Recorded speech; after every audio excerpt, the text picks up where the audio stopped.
Cette semaine, au Prélude Football Podcast, en direct de la Saint-Valentin, hein, les boys. Fallait pas que tu le dises, là. Fallait pas que je le dise? J'ai dit à ma blonde que j'avais quelque chose d'important. Non, c'est ça. Donc, je suis pas important, c'est ça? Non, mais genre, là, c'est ça. Ça commence bien. Elle m'a dit, t'aurais pas pu le prévoir. Non, c'est pas vrai. Non, c'est ça, là. C'est vendredi, là, c'est Valentin. On est en compagnie de Frédéric Morissette, entraîneur-chef de Nomade du Collège Montmorency. Merci d'avoir accepté de venir au Prélude Football Podcast. Sans plus tarder, je vais... là, je ris parce qu'avant de commencer à enregistrer, on a eu une bonne conversation, là, chers auditeurs, là, entre nous, là, sur des sujets qu'on va probablement pas revenir on camera. Hein, Pierre? Ça va dépendre de comment on filme. Attends un peu, là, je vais te craquer là, dans pas long, là, on va repartir. Là. Mais sans plus tarder, je vais te demander, Frédéric, s'il y a quelque chose dans l'actualité footballistique qui a retenu ton attention dernièrement. Ah, je pense que le Super Bowl. C'est évident, hein? C'était vraiment intéressant. Exact. C'est une grosse game. Ouais, vraiment. Ouais. C'est le fun, un match qui joue jusqu'à la fin comme ça. Ouais. Controversé, un flag. C'en est-tu Exact. un, c'en est-tu pas un? Oh, là. Ça en était-tu un, coach? Moi, je pense que oui. Ouais, hein? Moi, je pense que oui. Il l'a empêché. Ouais? Ouais. Aïe. T'es un fan des Eagles? Je voulais que les Eagles gagnent. Je suis un fan de Jalen Hurts. Mais si je devais mettre de l'argent, j'aurais mis de l'argent sur Patrick Mahomes, ça c'est sûr. Tu peux pas better contre lui. Half a billion Comme boy, better là. contre Tom Brady. Non, c'est ça, là, exact, là, tu sais. Mais en tant que coach défensif, tu vois, moi, j'étais pisse, là, du flag, là. Tu vois ce que je veux dire? Je vais dire ça comme ça. Je sais parce que t'entends tous les receveurs dans une pratique crier flag.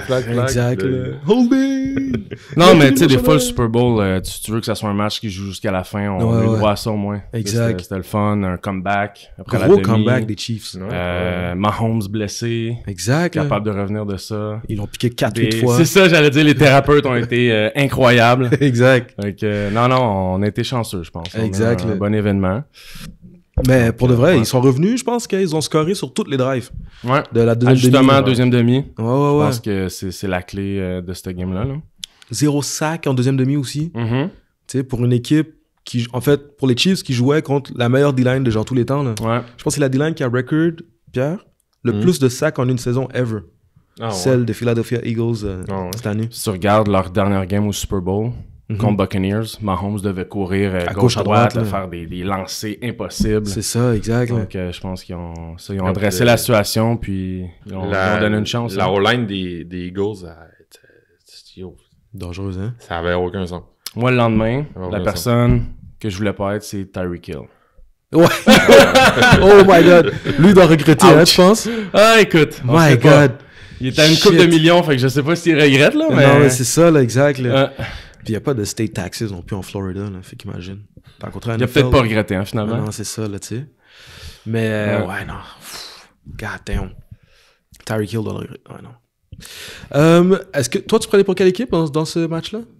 Pour de vrai, je prenais pour aucune équipe. Non? Non. J'avais pas de... Mon joueur, c'est Tom Brady. Il était pas là. Il va falloir que je m'y fasse. Ah, c'est ça, exact. Mais je voulais juste un bon match. Ouais. J'aime un petit peu le côté Cendrillon. Fait que c'est sûr que Philadelphie, je trouvais ça intéressant Cendrillon, je veux dire. Ils ont fini premier, là. Ouais, Sauf que quand tu dis Philadelphie contre Mahomes, c'est exact, l'équipe... là. C'est ça, là. Ouais, Mais je suis sûr exact. que Jalen Hurts va pouvoir... En tout cas, je Revenir suis sûr de ça. Ouais, c'est une belle histoire. Tu avais plein de belles histoires dans oui. ce match-là. Ben oui. Fait que de dire, avec toute l'histoire du National, là, c'est sûr que tout le monde en a parlé Ouais. maintes et maintes fois. Exact. Mais quand même, très intéressant comme histoire. Ouais. Ouais. Patrick Mahomes. Pierre, toi, est-ce qu'il y a quelque chose qui est revenu dans l'attention dernièrement? Là, sur quoi je parle, là?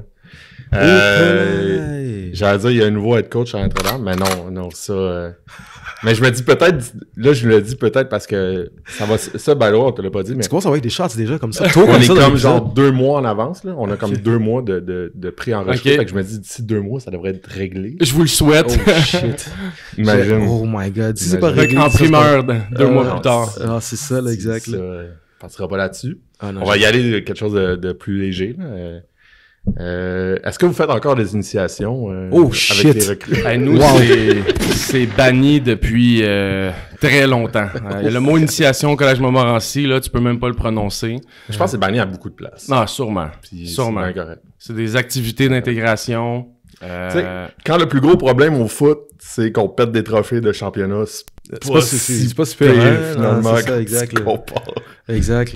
Mais arrive pas avec du maquillage, arrive pas déguisé dans l'école, aucune histoire, c'est terminé depuis Mais non, c'est ça. Pour là, je fais des jokes, des années. Mais c'était un bon article d'horreur là, que tu m'as envoyé hier soir. Ouais, non, mais c'est ça, là, exact. Là.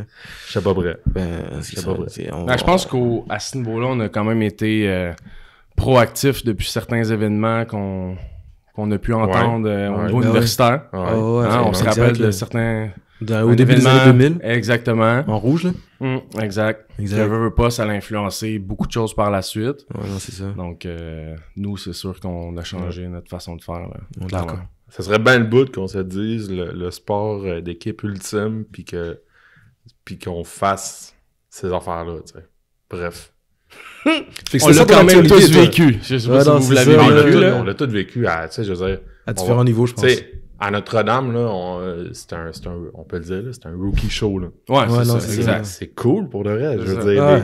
C'est pas mal moins pire. C'est vraiment le fun. Que les joueurs de hockey junior. Oui. Ben, c'est pas une humiliation totale. C'est un moment drôle entre teammates. That's it. Tu sors un peu de ta zone de confort, puis que t'es mis de l'avant, puis tu sais, t'es pas tout seul là-dedans, mais non, ça...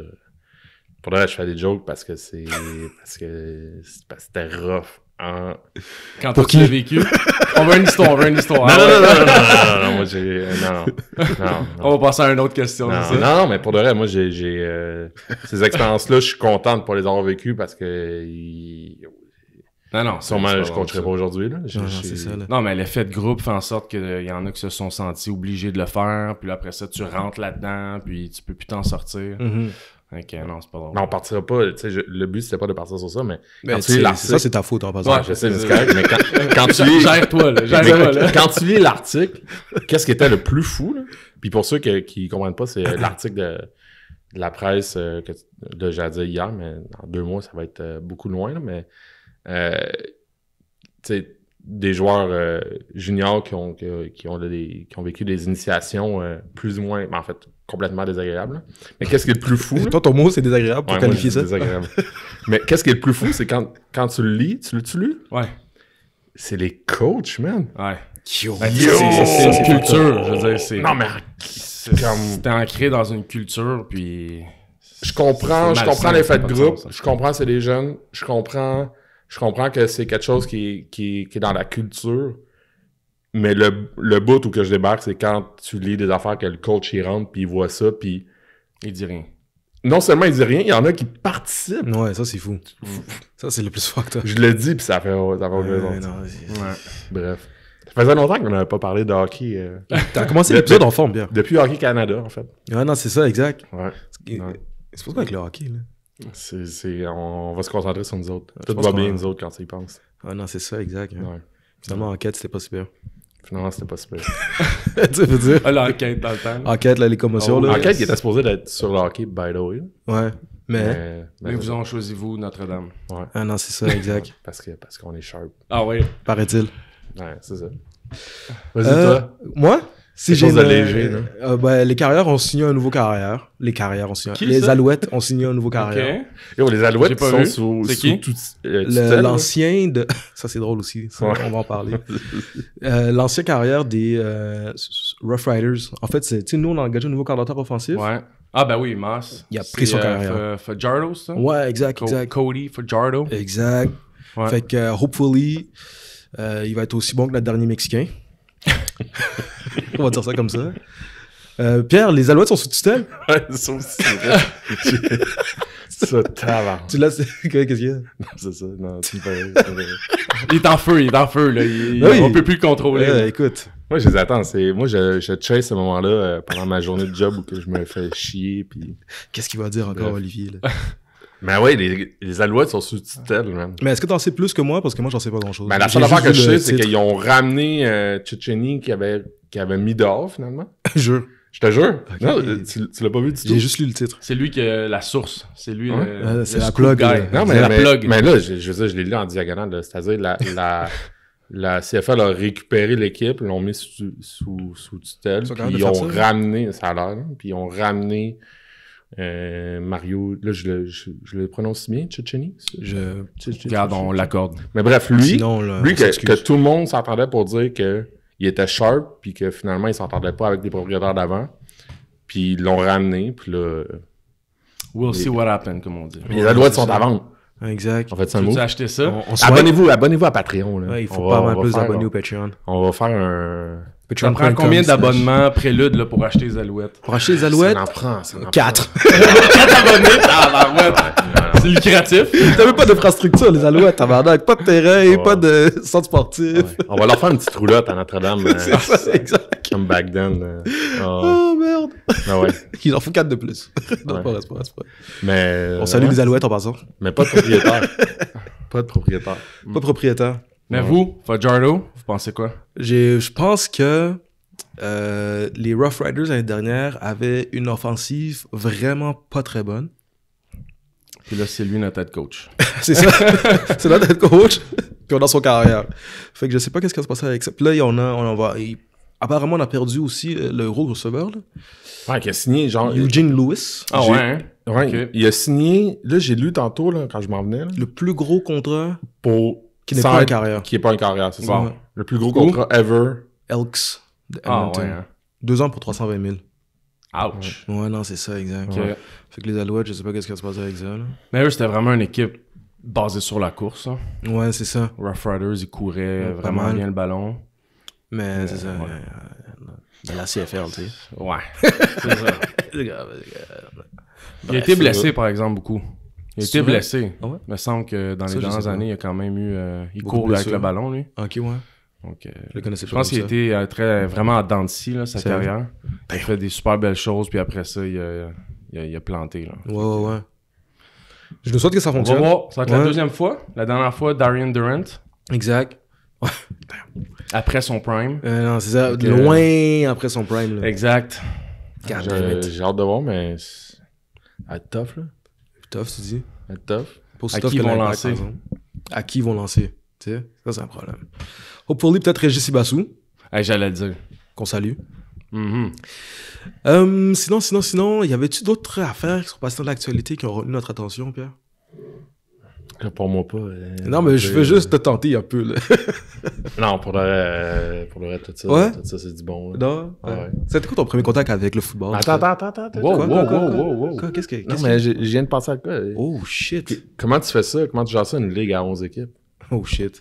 Une ligue à 11 équipes. Pour de vrai, là, je fais des jokes, vraiment- mais est-ce que tu l'as eu, le meeting avec la RSEQ? C'est fait. C'est ça, hein? Ouais, exactement. Vas-y, parce que moi, Ben, je sais pas. Tu sais, on avait plusieurs options. Soit qu'on faisait une ligue avec, exemple, ceux qui descendent de Division 1 sont premiers, Division 3 sont derniers. Puis là, les premiers de tête, un peu comme dans le OUA.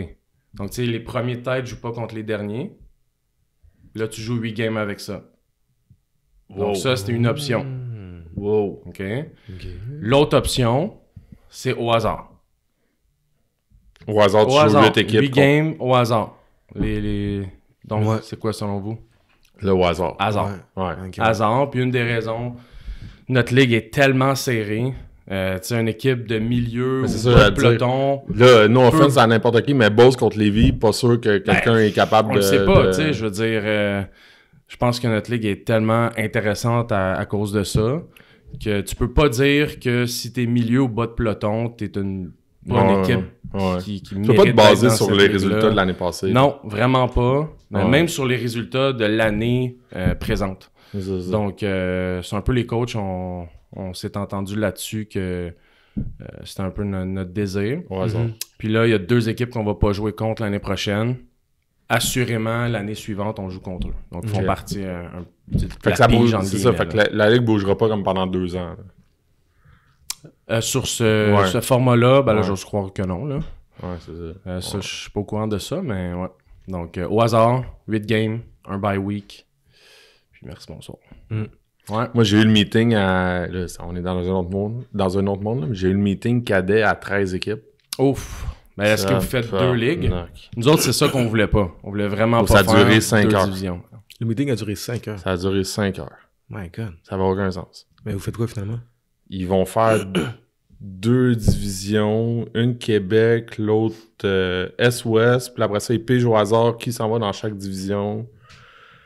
Je le dis, il y avait 4 scénarios. Il y avait un A, un B, scénario 2, scénario 3. Mais tu sais, c'est ça. Des 13 équipes, c'est ça. Ça ressemble un peu à voler, il va y avoir du hasard de qui joue contre qui, puis après ça, des crosses, puis des matchs de barrage. Puis de barrage? Ouais.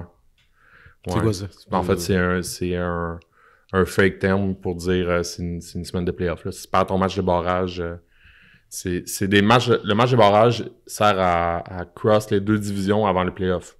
Parce que si, mettons, d'un bord, t'as fini 6e, puis de l'autre bord, t'as fini 3e, ben les 2 se prennent compte, puis ça veut pas dire que le 6e, même s'il a fini 6e, n'est pas capable de battre le 3e dans l'autre division, parce que l'autre division était peut-être vraiment moins forte. Tu sais. Fait que ça, c'est en fin de saison. Ouais. C'est un peu comme une semaine de série de plus. Ouais, exact. Il y a 4 semaines de play. C'est comme s'il y avait 4 semaines de play. Un play-in tournament. Ouais, exact. Ça, j'allais dire. Ah, crème, comme au basket. C'est pas pire, ça. Ouais.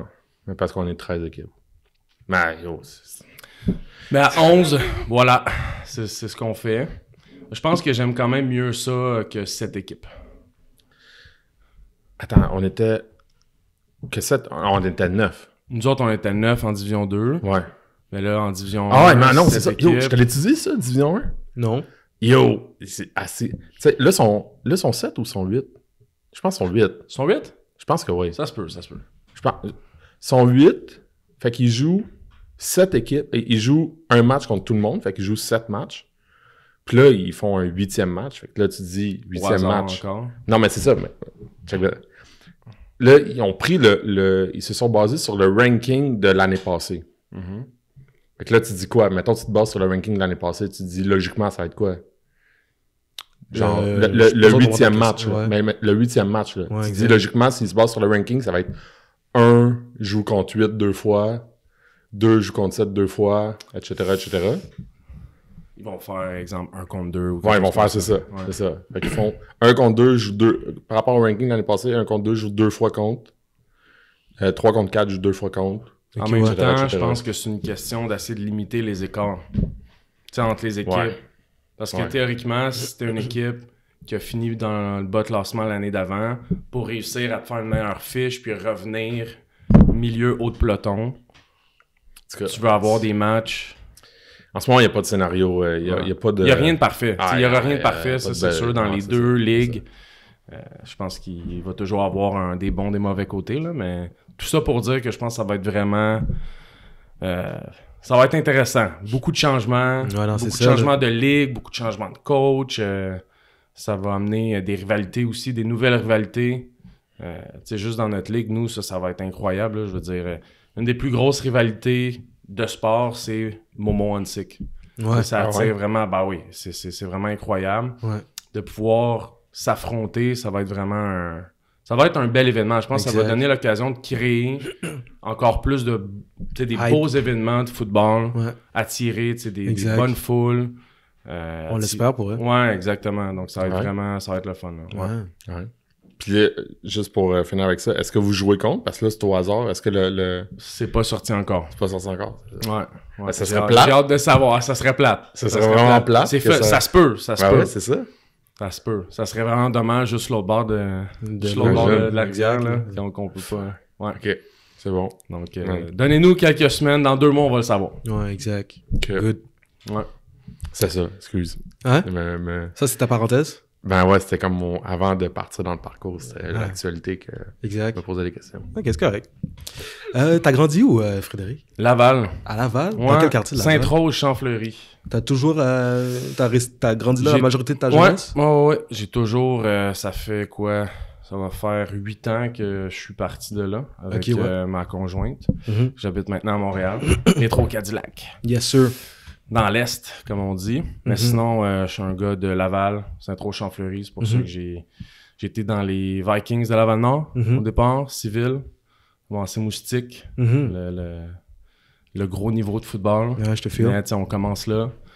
Puis après ça, je suis allé au Loup les premières années, cadet, l'année d'ouverture, 2002. OK. Première cohorte. Première cohorte. Nice. Ouais, première cohorte. Ça a été vraiment facile. Une victoire. Ouais. Oui. Mais deuxième saison, undefeated. C'est bon, ça? Fait que, ouais, exact. Premier buzzer de l'histoire. Nice. Comme joueur, fait que c'était vraiment le fun. Puis, j'ai fait, moi, mes 5 ans au Loup. OK. Ouais. J'ai terminé en 2006. Ouais. C'est bon. C'est ça, on n'a pas joué. On a-tu joué contre? Ben, on a joué contre. On a joué contre Honesty. Ok, c'est bon, on a joué contre Honesty. Est-ce qu'on entre dans Non, c'est les moments que j'essaie d'oublier. Ok, ben, là, on me pose la question, on me dit que je peux compter les histoires. Ouais, tu peux les compter. Vas-y. Non, mais si on parle de revanche... Cher auditeur, c'est ça l'affaire. 2005, regarde, je vais être fair. 2005, j'avais perdu. 2005, on a perdu. Tu vas vite, tu le dis vite, hein? 2006, je vais passer peut-être un peu plus de temps dans ce cas-là. Shit. T'étais quelle position? Celui qui avait la face dans la boîte tous les jeux. C'est bon. 2005, gros match. À Concordia. On perd la finale contre Notre-Dame. Je pense que ça finit 21-6, quelque chose comme ça. Mais c'était un comme ça, ouais. Là, tu sais, Notre-Dame avait des joueurs... c'était des deux barres. C'était sûrement. Deux très bonnes équipes. Mais oui, je me rappelle d'un certain Ovidiu. Yo. Ouais, exact. Puis un Pascal Lachard, puis un Retransonné. Exact. Tu sais, je veux dire... Ça allait bien. On courait le ballon. Ouais. Exact. Non, la force du Wing T. La force du Wing T. Il pleuvait ce match-là. C'était une journée laide. C'était vraiment laid comme journée. Ouais. Puis on l'a perdu assez legit, comme on peut dire. Ouais. Vraiment legit. On s'en est souvenu, par exemple. Ah, mais ça, 2006, 2006, on avait notre petite revanche en demi-finale. Et tabarouette. Je pense qu'on a gagné le match avant qu'il commence. Ben, je pense que oui, parce que... On a commencé ce match-là? Parce que la première game, ça avait fini 21-7. C'était le premier match de l'année. Un petit peu, 21-0. Non, premier 21-7. 7? Premier juré. Ben, c'est ça qui a fait que nous, on était comme... We have a shot. Ouais, genre, tu sais. Je me souviens que, by the way, je l'ai souvent déjà dit, mais ce premier match-là, à Notre-Dame, qui était le premier match de l'année... Quand on a joué contre... Tu parles en 2005 ou 6? En 2006. 2006, c'était... Non, en 2006, on a joué les 2 fois là-bas. À Roi-du-Nord. Les 2 fois. Ouais. OK, mais d'abord, c'est dans le moment que le terrain est encore beau. Là. OK, je me trompe l'année d'après. Exact. C'est bon. Nous, on jouait dans les années... c'était pas un synthétique. Là. C'était pas synthétique, pas en tout. Personne... c'était extrêmement naturel. Les jeunes, ils connaissent pas ça, Roi-du-Nord. Mais nous, la force de ça, c'est que notre terrain de pratique était 2 fois pire. Ouais, exact. Le terrain était vraiment pire. Habitué. Il y avait justement les Vikings qui jouaient dessus. Il y avait des équipes de soccer. Je pense qu'il y avait plus de gazon du tout. Les lignes devaient être refaites à tous les semaines dessus. Ouais, c'est ça. Puis là, il pleuvait, il y avait de la boîte. C'était... J'avais juste hâte de rentrer à demi. En ce temps-là, vous autres, vous êtes restés dehors. Ouais. Puis... La guerre mentale... Ah non, c'était pas... Ça avait fini combien, ce match-là? Je me souviens plus. CTE. Ouais, c'est ça. 56-0. 56-0. On s'en rappelle tout. Mais c'est drôle parce que, tu sais, dans notre staff... mais attends, là, c'était des quarts de 15 minutes à Paris. OK, c'est ça. Ça compte pas, là. Mais, tu sais, dans notre staff, il y a, tu sais, Charles Roux, Chuck, qui coachait là. Exact. Couture aussi. Ouais. J'ai coaché avec Nicolas, fait que... Exact. Nick Meshbach, qui coachait quand moi je jouais là. Puis, c'est ça, toi, t'avais des... C'est ça, excuse, parce que tu coaches avec des gars qui étaient du bord du zéro. Exactement. Exactement. C'est ça. Donc, tout le monde se rappelle de ce score-là. Ouais, puis, surtout nous. Ouais, exactement. Oui. Ouais, Aïe. Donc j'ai fait mon parcours là. Après ça, je suis allé à Montmorency. Donc, moi, je suis un ancien là, de Montmorency. Mm-hmm. Puis, quand je suis arrivé de la même cohorte que Pruneau, entre autres, mm-hmm. On a fait nos 3 années ensemble. Donc, on a joué 3 ans collégial à Montmorency. Puis, dans le fond, moi, j'ai joué entre autres avec Gab Cousineau. On se connaît très bien. On est très bonne relation ensemble. Puis moi, quand j'ai terminé bac en kin, je voulais faire mon bac à l'UQAM, plus en pratique. UQAM, il n'y a pas de foot là-bas. Puis moi, je sortais d'une blessure. Je veux dire, les chances que je jouais universitaire étaient vraiment assez faibles. Puis quand j'ai terminé, moi, mon parcours, même secondaire, je dessinais déjà des jeux dans mes cahiers. À l'université, on regarde mes cahiers, c'était des jeux, mais c'était pas du Wing T, par exemple. Mais non, je dessinais déjà des jeux, j'étais déjà en mode coaching. J'étais déjà parti à ce niveau-là, ça me passionnait déjà. Donc, j'ai tout de suite commencé, je devais avoir, quand on finit cégep, je devais avoir à ce moment-là 19-20. Ouais, 19, environ, 19. Je l'ai fait en 3 ans, donc 19. J'ai tout de suite commencé, je suis retourné au Loup, cadet. J'ai refait exactement les mêmes traces que j'ai fait comme joueur. Donc, je suis allé redonner à mon programme. Je suis allé jouer contre Notre-Dame. Là, tu vas gagner un peu moins. Là. Si je devais gagner un peu moins. C'était assez serré. Ça a toujours été des bonnes rivalités. Ça, toutes les années, c'est des bonnes équipes. Là. Ça a toujours été des bons matchs. Là. Oui, non, c'est ça. Là. Puis, c'est ça. Moi, j'ai fait 3 années cadet. Après ça, je suis allé juvénile. Puis, je suis retourné, dans le fond, Paul-Eddy Saint-Vilien, je vous l'avais reçu ici, qui est un bon ami à moi, était head coach à Montmorency, 2012. Puis, on s'est croisés là au Loup, dans le fond. Il a coaché quelques mois au Loup. Puis, on a eu une bonne connexion, on s'entendait bien, on était vraiment sur la même page côté coaching. Puis, quand est venu le temps de faire son staff collégial, j'ai lâché un petit coup de fil. Hey, moi, ça m'intéresse. Je suis un passionné. Je veux voir ce qui se passe. Je veux faire partie de ça. Puis, il a dit, let's go. Il est temps. Let's do it. Ouais, let's do it. Là, depuis, t'es là. En fait, j'ai fait 1 an là, coach de receveur. Il y avait coach Sean Darty comme coach des carrières. Puis, j'ai vraiment appris à aimer la position de receveur. Moi, je suis un ancien carrière. Puis j'ai vraiment développé cet amour-là pour cette position-là. C'est une position qui est vraiment technique, c'est un groupe aussi. Carrière, j'aime beaucoup ça aussi, là. Je coach les carrières aussi. Mais c'était nouveau pour moi. Donc 2013, 2014, coach de receveur au Nomade. Puis après ça, en mars, off-season 2015, dans le fond, Danny, il m'a lâché un petit coup de fil. On a besoin d'un coach de carrière au Carabin. Ils m'ont offert un salaire incroyable. Donc, j'ai tout lâché pour aller faire ça. C'est ça. Donc, dans le fond, Marco aussi, coach de carrière, voulait un autre coach là, pour venir pallier épauler. Un peu. Épauler, exactement. Puis moi, j'ai toujours été un gars qui... J'en donnais toujours plus que le client demandait. Ouais, exact.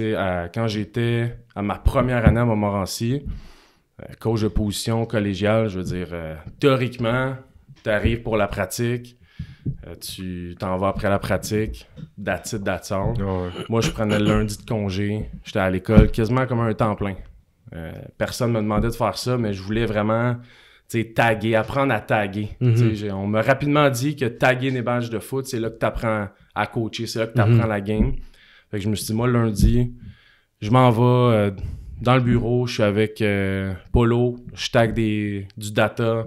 S'il y en a un qui est bon pour apprendre à taguer, c'est bien... C'est vraiment un solide à ce niveau-là. Fait que, discussion de foot, hey, toi, tu fais ça comment? Puis, tu sais, moi, je challenge beaucoup mon côté offensif en parlant des mon côté offensif en parlant des coachs défensifs. Hey, toi, t'appelles ça comment? Comment tu ferais un coverage là, contre ça? Ou qu'est-ce que tu deals quand si je fais ça, ça te fait quoi, tu sais? Puis, on a toujours eu cette relation-là, puis j'en ai vraiment profité. Tu sais, quand t'es dans le in the building, comme on dit, tu commences à connaître le monde aussi, les joueurs, t'as une relation de proximité. Fait que ça m'a permis aussi d'être un peu plus que juste un jeune coach de position collégiale. J'ai pu développer des relations pas mal plus fun dans ces années-là. Puis après ça, quand Polo est parti au Carabin, Yannick Clément comme head coach, il pouvait pas être temps plein à cause de sa job. Mais là, on m'a offert un job part-time in season pour venir patcher ça. Fait que là, ça m'a donné une expérience de plus. C'est dans le milieu collégial, j'en ai pris un peu plus sur la préparation générale, back en kin. Donc, moi, j'utilisais toutes mes notions de préparation physique là-dedans. Donc, tu sais, j'étais vraiment impliqué un peu plus que juste un coach de position. Puis, c'est ça, quand j'ai reçu l'appel d'aller universitaire, j'avais 24 ans à ce moment-là. Moi, j'étais sur le marché du travail comme préparateur physique dans une clinique sur la Rive-Nord. Fait que c'était comme parfait, je gérais mon horaire, je pouvais faire ça. Je me suis dit, je fais la même chose. J'y vais all out. Je suis chanceux, là, j'ai une football wife, comme on dit. Là. Donc, elle me supporte à 100%, elle me dit « Let's go, vas-y fort. » Elle comprend que l'automne... l'automne, je suis pas là. Elle dit « Je suis monoparental durant la saison. » mais off-season, il faut que je sois là, par exemple. Il faut compenser. C'est parfait, exactement. Il faut compenser. Dit-il le jour de la Saint-Valentin. Exact, c'est ça. Fait que... Excuse-moi, t'as fait ça. Dans le fond, cette année-là, moi, je me suis dit la même chose. Le staff au Carabin, je veux dire, c'était un staff incroyable. T'avais, Danny, Marco, Tony Adona, Danny Derivo, Polo était là, Fabrice, tous les coachs, là, je veux dire, c'est des grands coachs avec une grande expérience. Je me suis dit, je maximise toute l'expérience possible que je peux avoir. J'ai pris mon lundi de congé. Je passais la journée là à comprendre, OK, c'est quoi un day-to-day, une préparation d'une semaine, comment ça se passe universitaire. Tandis que coach de position, théoriquement, tu as un autre job aussi. Donc, tu sais, t'arrives, les meetings commencent à 4, t'essayes d'arriver pour 4, mais si t'arrives à 5-6, je veux dire... Et désolé. Exactement, tu sais, comme on dit, t'as des billes à payer, tu sais. Exact. Donc, moi, je me suis dit, non, je veux faire partie des team meetings. Je veux savoir qu'est-ce qui se dit sur les gars. On joue le vendredi, on joue le samedi, comment qu'on gère ça? C'est quoi le speech qu'on donne aux gars? C'est quoi la vision derrière tout ça? Puis aussi sur la préparation d'un game plan. Tu sais, le dimanche, tu fais le data, mais c'est quoi la vision du game plan à ce niveau-là? Puis, je prenais tous mes après-midi de congé. Fait que j'étais là à partir de 3 heures, même 2h30 des fois. Okay, ouais. C'est vraiment pour être dans la tête à Marco à ce moment-là. Fait que tu vois, durant les matchs... T'as-tu hâte de faire ça? Oh shit! Tu vas faire ça? On sait pas, hein? Oh là là, on sait pas. Non, excuse-moi, il fallait que je le dise. On a du temps, là. C'est dans 2 mois. Là. Ah non, c'est ça, exact. Bon, excuse. Ah non, il n'y a pas trop. Vous avez remarqué que j'ai rien dit, hein? T'as rien dit. Il me semble que t'es calme un peu. Non, c'est ça, exact. C'est à toi qu'on lance des flèches aujourd'hui. Non, c'est ça, là. C'est Pierre qui a parlé. T'es pas habitué, là. Exact. Non, c'est ça. Donc, je voulais vraiment maximiser ça. Donc, j'arrivais vraiment le plus tôt possible à essayer d'être sur la même page, voir la même chose. Puis, tu sais, parce que veux pas, je pense que ce qui est tough de coacher, exemple universitaire, si tu peux pas être dans n'importe où, universitaire, collégial, secondaire. Quand t'es coach de position, t'es pas là temps plein ou t'as pas l'horaire qui fait en sorte que tu peux être au meeting, t'arrives en pratique, les joueurs en savent plus que toi. Ouais. Fait que là, tu perds un peu, pas la crédibilité parce que les jeunes le comprennent, mais en même temps, tu peux pas leur enseigner exactement qu'est-ce qu'il y en est puis faire le parallèle parfait avec OK, si le joueur il crash voici ce que tu dois faire dans cette situation-là. Donc, je voulais m'assurer d'être on point à ce niveau-là. Tu veux pas que ça t'arrive. Non, c'est ça. Exactement. Fait que ça a vraiment été, écoute, c'était une expérience vraiment incroyable. Là, je veux dire, 2015, à ce moment-là, c'est l'année, si vous en souvenez, c'est l'année de Lavanier contre UBC. À Québec. O'Connor. Exact. On salue le Roger.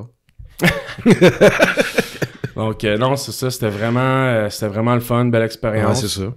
Puis, suite à ça, c'est là que Dwayne m'a appelé. Puis, il y avait un changement au niveau du staff.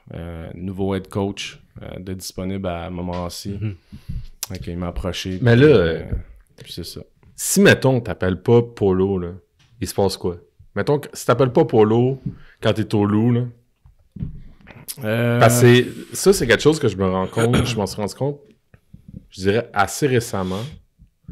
Mais il y a un moment où que, en tant que coach, il faut que tu fasses un move si tu veux continuer. Parce que c'est relativement facile de rester dans tes affaires puis d'attendre des offres peut-être ou de coacher, mais Là, toi, à un moment donné, t'as pris le téléphone puis t'as dit, moi, c'est ça que je veux, moi, je veux avancer ou je veux coacher au prochain niveau. Puis après ça, tu l'as dit, Danny t'a appelé, puis après ça, Dwayne t'a appelé, mais il y a un moment où que c'est toi qui as pris le téléphone puis que t'as appelé, là. Écoute, moi, personnellement, jamais j'aurais pensé faire ça de ma vie, coacher à temps plein. Mais c'est ça que je te dis. Fait que si tu prends pas le téléphone pour appeler Polo, tu coaches à temps plein aujourd'hui. C'est pas mon objectif, mais il y a tellement peu de jobs dans le milieu que si tu dis c'est mon plan A, un peu comme jouer pro, c'est la même chose que jouer pro pour un joueur, là, tant qu'à moi.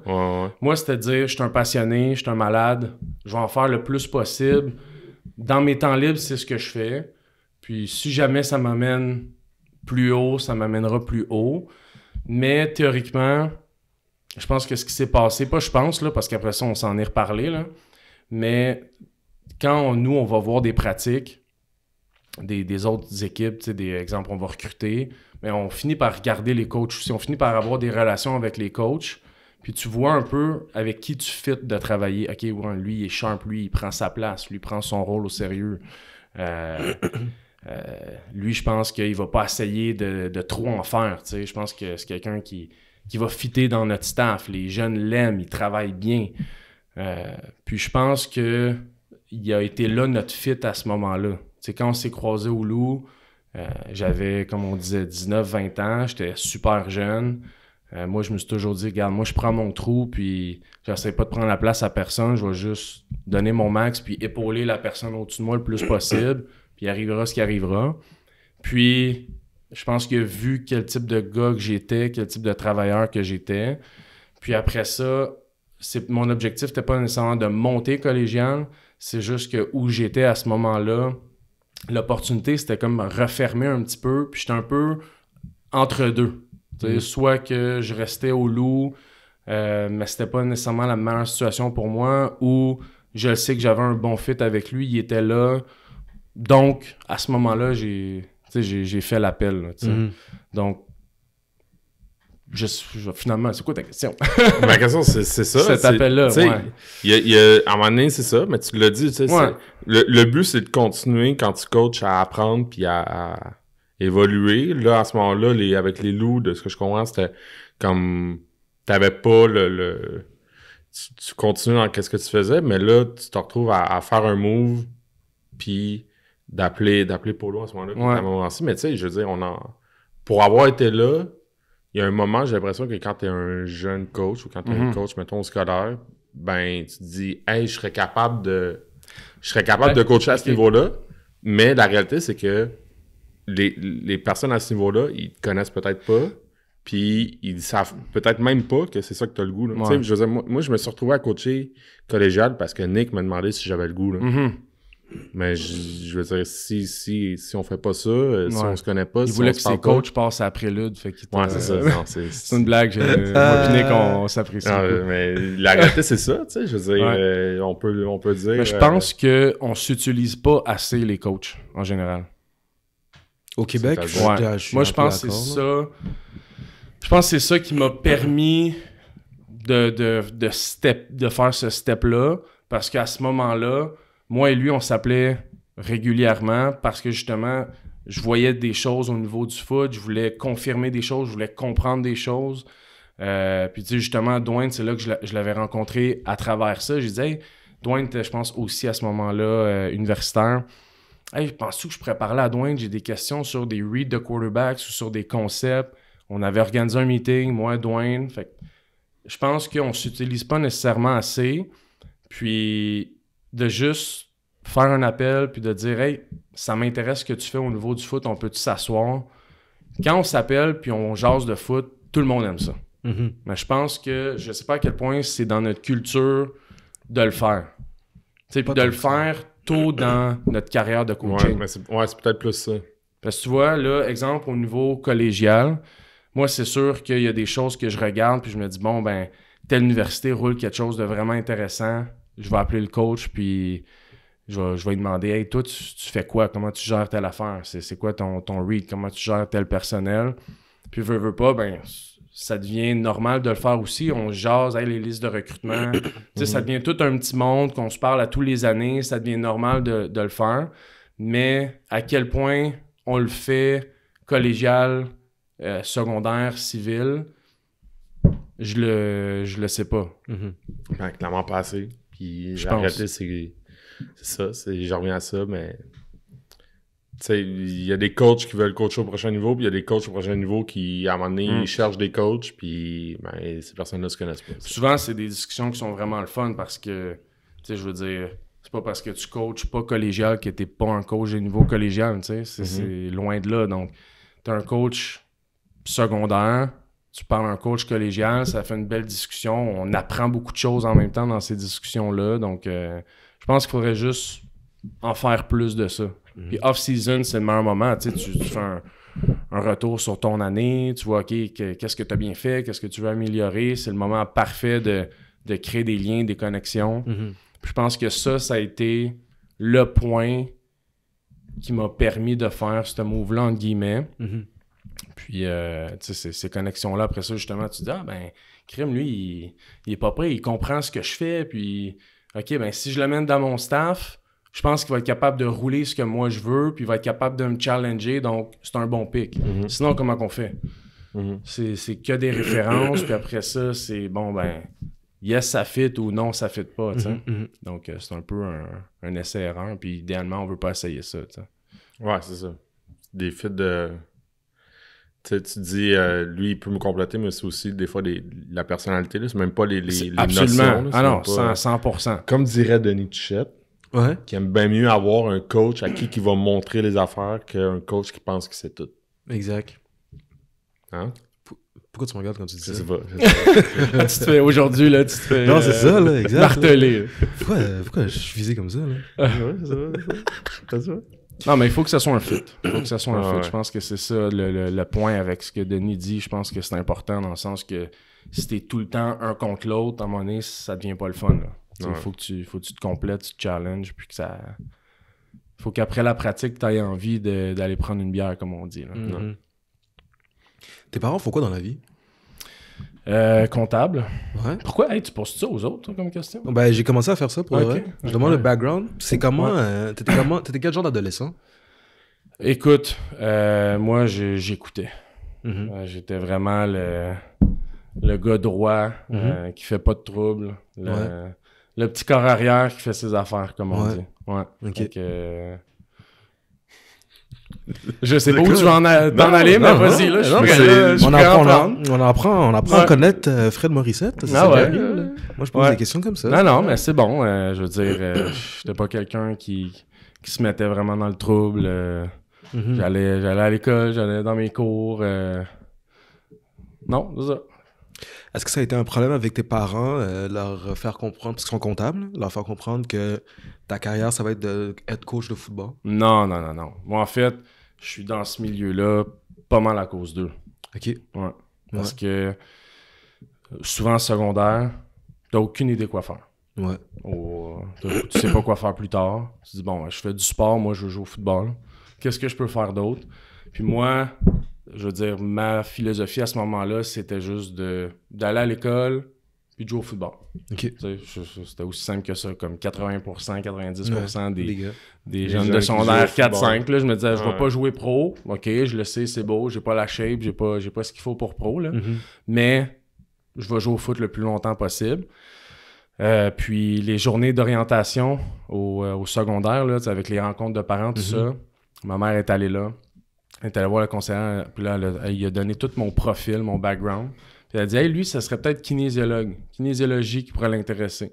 Elle m'arrive avec ça à la maison, je vais voir tout Qu'est-ce que ça fait? Ouais, exactement. Qu'est-ce que ça mange en hiver, un kinésiologue? Ouais. Je me suis dit, wow, ça fit. C'est exactement ça. C'est avec du monde, c'est dans le milieu sportif. Donc là, au moins, j'avais ma voie, là. Ouais. Là, je me suis dit, je m'en vais au cégep pour aller en kin. Plus tard, qu'est-ce que je vais faire en kin? Je le sais pas. Entraîner du monde de foot, sûrement, mais au moins être dans le sport, c'est ce que je recherchais à ce niveau-là. Puis c'est ça que j'ai fait, là. Ouais. T'as-tu joué d'autres sports quand t'étais jeune? Non, puis j'ai vraiment commencé tard. OK. Ouais. Moi, mes parents, à 5 ans, là, ils essayaient de m'envoyer dans un club de karaté, dans un club de soccer. Je voulais rien savoir. Absolument rien. Okay. Jusqu'à temps que mon meilleur chum m'amène à une pratique de football, puis je suis jamais reparti. J'avais 10 ans. OK, ouais. Donc, je jouais au parc, au basket, je jouais au baseball, du rollerblade, tout ce que tu veux qu'un jeune peut faire dans une ruelle ou dans une rue. Je le faisais. Mais le sport vraiment organisé, ça a été... je me suis fait amener par mon meilleur chum à une pratique à 10 ans au fameux Viking de Laval-Nord. Puis on se parlait, exactement. Là, on se parle de foot aujourd'hui. Là. Ouais. Est-ce que tu lui parles encore, justement? Ben oui, j'étais au Super Bowl. Ben oui. T'es chez lui? Super Bowl, il était chez moi. Un chum d'enfance. C'est ça, là. Ah oui, absolument. C'est important. Je le remercie, justement. Là, exact. De ça. Absolument. On le salue. Ouais. Pierre? Salut, Alex. Avant de continuer dans ton parcours, là, qu'est-ce qui est le fun que je trouve?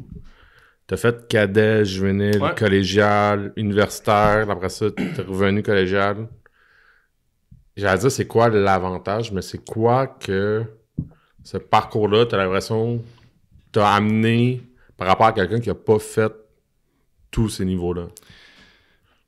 Moi, j'ai à refaire mon parcours, je ferais la même chose. Parce que tu te rends compte que même cadet, secondaire 2-3, excuse-moi, tu peux en faire des choses là, avec des étudiants de secondaire 2-3. Puis tu sais, souvent quand tu finis de jouer collégial universitaire, tu te dis je joue à un niveau élite, je veux coacher du élite.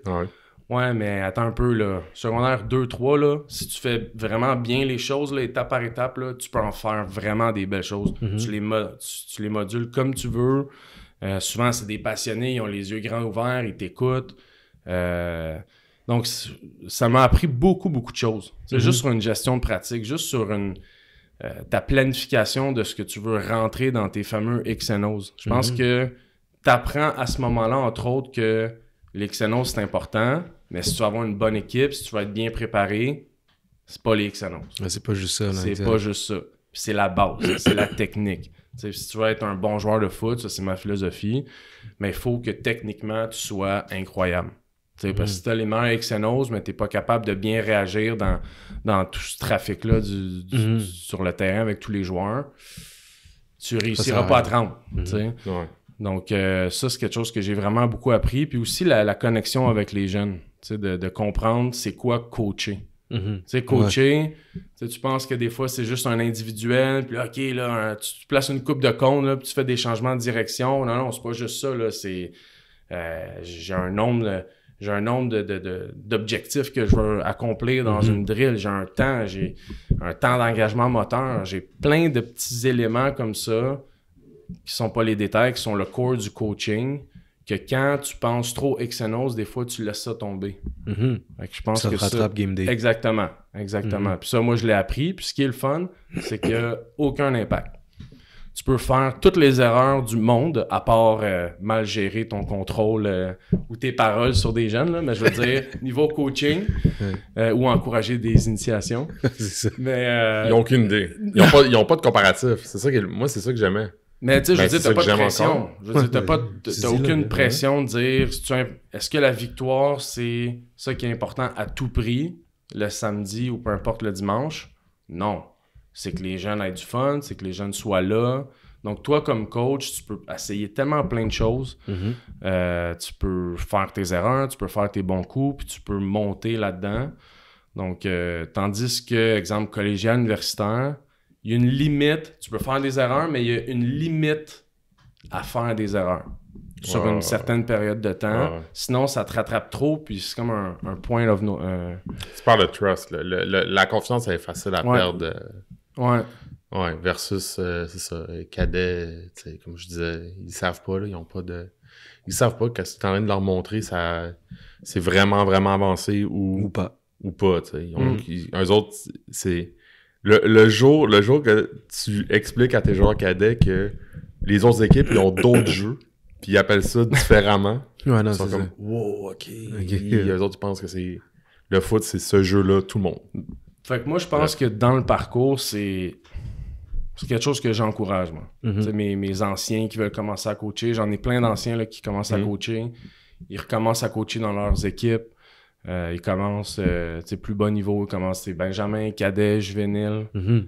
C'est selon moi une super bonne école de coaching, là, c'est ça. Puis après ça, ben justement, on parlait de parler de football, de se challenger. Ben après ça, c'est de dire, hey, on se rencontre dessus, puis on parle de ton équipe, là, tu sais. Puis... Donc, ouais. Normalement, si t'es un bon coach, tu devrais être capable de faire... tu devrais être capable d'expliquer tes concepts à un enfant. Normalement. D'après moi, en tout cas. D'après toi? Ouais. Mais c'est un bon point. Mais c'est vrai. Si t'es pas capable de le faire... Je comprends, t'es capable de le faire comprendre à un adulte, là, fair enough, là, mais... Si t'es vraiment un bon coach, tu serais capable de le faire comprendre mais tu sais, c'est pas si loin que ça. Tu sais, collégial, c'est pas si loin que cadet. Là, ce que je veux en venir avec ça, c'est dans l'approche. Dans le sens, moi, mes gars, exemple, mes receveurs, quand on commence, quand les jeunes du secondaire arrivent, ils disent « Regarde, comment ça qu'on fait ça? On fait les drills en marchant. » Première chose, on le fait en marchant. Après ça, on le fait au jog, 75%. Puis à la fin, on le fait 100%. Sinon, à 100%, t'es plus technique, tu commences à négliger des détails. Mais ça revient un peu à la même chose au niveau inférieur, selon moi. C'est juste qu'après ça, tu peux évoluer un petit peu plus rapidement dans les drills. Exact. Mais la vision de dire... Peu importe qui j'ai devant moi, j'y vais step by step. Je pense que c'est quelque chose que j'ai maintenu de ce que j'ai appris là. Ouais. Puis, moi aussi, je suis d'accord. Puis j'allais faire une joke, mais je suis encore plus d'accord quand tu coaches les O-line. Ben, ça, c'est... Les O-line cadets et les O-line collégiales... c'est pas la même affaire? Ah, ça ressemble beaucoup. Ah ouais, hein? Ah ouais. Plus qu'on pense? Ils font les mêmes jokes. Puis est-ce que t'as des gars collégiales qui peuvent juste jouer garde à gauche? Réponds pas à ça. Ah oui? Ok, tu viens tout le monde le boss comme ça, là. Yo, shots fired, Pierre, là. Ok. On veut des noms. Non, c'est ça, exact. N'importe quel numéro. Mais c'est vrai, tu sais, tout ça pour dire que c'est des joueurs de foot, là. C'est des joueurs de foot, puis c'est pas parce qu'ils sont rendus au collégial que faut pas que tu reviennes à la base une fois de temps en temps, puis faut pas que tu prennes le temps de leur expliquer, puis faut pas que tu perdes cette relation-là qui est différente, mais qui est importante aussi. Là. Bref. Pierre? J'allais dire, fait que là, t'es de retour à Montmorency. Ouais. Dans le fond, en 2015, je pense que c'est 2 semaines après, justement, cette fameuse Coupe Vanier. On est le 10... Non, on est le 15 décembre. Ok, tu t'en souviens comme ça, là? Ouais, je m'en souviens comme ça parce que j'ai rencontré Dwayne une semaine avant. Ouais, s'il te plaît. J'ai rencontré Dwayne une semaine avant. On parle de la job, ça m'intéresse vraiment beaucoup. Je suis conscient, sans aucunement être conscient de c'est quoi. Exactement. Je me dis, c'est intéressant tout ça. Mais je pense que t'es seulement conscient quand t'es dedans, là. Ouais. Puis finalement, le 15 décembre, c'est juste parce que moi, ma blonde, ma conjointe, était enceinte de notre plus jeune. OK. Puis cette journée-là, c'est la journée que je dois dire si je prends la job ou pas. Sinon, il la reposte. Ouais. Il la poste sur les réseaux. Ouais. Je veux savoir avant Noël, dis-moi aujourd'hui. Et là, ma blonde, les contractions commencent. Les os cassent. Let's go, on s'en va à l'hôpital. Holy shit. Ouais. Fait que là, c'était tout un changement. Avec là, ouais, papa, puis vas-y donc. Puis là, je me suis dit, regarde, c'est des opportunités. Ben, en fait, c'est que des opportunités comme ça, head coach, t'en as pas beaucoup. C'est mon ancienne équipe.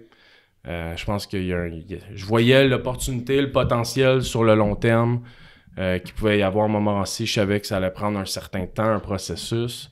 Mais je me suis dit, tu sais quoi, let's go, on y va. It's worth it. Ouais, on y va. Pourquoi tu voulais être head coach? J'ai jamais dit que je voulais être head coach. OK. J'ai jamais dit que je voulais être head coach, puis j'ai jamais pensé à être head coach en plus. OK, ouais. Puis j'ai jamais nécessairement cherché à être head coach. Ben, un peu. C'est ça qui est drôle. Oui puis non, parce que, comme je te dis, moi, ma vision de ça, c'était de dire, je veux en faire le plus possible, mais je pensais pas en faire ça de ma vie. À cause que, justement, coacher, il y en a peu, il y en a combien de coachs temps plein au foot au Québec? Toi, à ce moment-là, c'était... Répète l'année, parce que... C'était 2015? 2015, ouais. 2015, je veux dire, ça fait quand même 8 ans. 8 ans, il y en avait encore moins, des coachs temps plein. Ouais, exactement. Je veux dire, j'avais 24 ans, 25 ans à ce moment-là. Tu t'attends pas à être head coach collégial à 25 ans non plus. Peut-être une job, je sais pas moi, dans le cégep, puis épauler un head coach. Mais je m'étais jamais fixé l'objectif de dire je veux être head coach, puis je veux faire des moves pour être head coach. Moi, c'était je veux faire des moves pour apprendre le plus possible sur le foot, puis on verra qu'est-ce qui va arriver. Puis moi, je me disais, je vais rester au Carabin, je vais être un entraîneur dans le milieu sportif, puis j'étais vraiment content avec ça. Mais quand on est arrivé avec l'opportunité, là, j'ai fait « Oh! Ouais, là, peut-être que ça, c'est une opportunité, puis finalement, ça me tente peut-être d'être head coach. » Finalement. Ouais, c'est ça, exact. C'était ça, peut-être ça la différence. Là. C'était pas... j'attendais pas un appel à dire « J'espère être head coach, j'espère être à Montmorency comme head coach. » Quand l'opportunité est arrivée, tu dis « Bon, qu'est-ce qu'on fait avec ça? » Mais je regrette pas. Est-ce que c'est comme ce que tu pensais que ça serait? Pour de vrai, il y avait tellement de changements dans ma vie à ce moment-là. Je veux dire, je devais gérer... un bébé. Exactement. C'est quelque chose, là, je veux dire. C'est beaucoup de changements. Exact. Fait que j'avais tellement de choses à gérer que je pouvais pas savoir nécessairement c'était quoi être un head coach collégial. Parce qu'un head coach collégial, par rapport à exemple universitaire, t'es le seul temps plein. Fait que t'es head coach, pour moi je suis coordonnateur, coach de position, préparateur physique, psychologue, aide académique, trouve-moi un autre chapeau, gestion des équipements. Ouais, l'ampleur de cette tâche-là, je pense que tu le sais quand t'es dedans.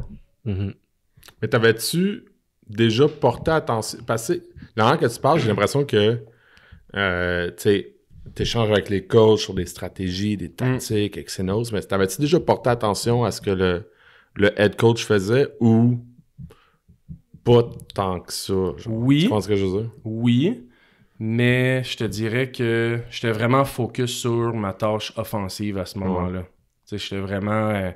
moi, exemple, ma dernière année à Momo, là, avant d'aller au Carabin, j'étais l'assistant de Yann Clément, head coach. Puis lui, il était head coach aussi. Puis il avait besoin d'aide, il avait besoin de ses assistants. Moi, je me suis dit, regarde, je vais essayer d'être le meilleur assistant possible. Je vais essayer de faire le meilleur job possible côté foot, côté Xenos, côté préparation. C'est sûr que le côté relation avec les joueurs, ça, j'ai toujours trippé avec ça.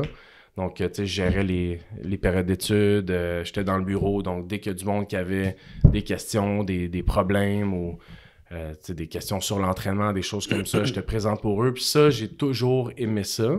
Mais ça vient aussi avec le coaching. Que tu sois head coach ou que tu sois coach de position, normalement, tu as cette relation-là ou tu peux l'avoir, cette relation-là, avec les joueurs.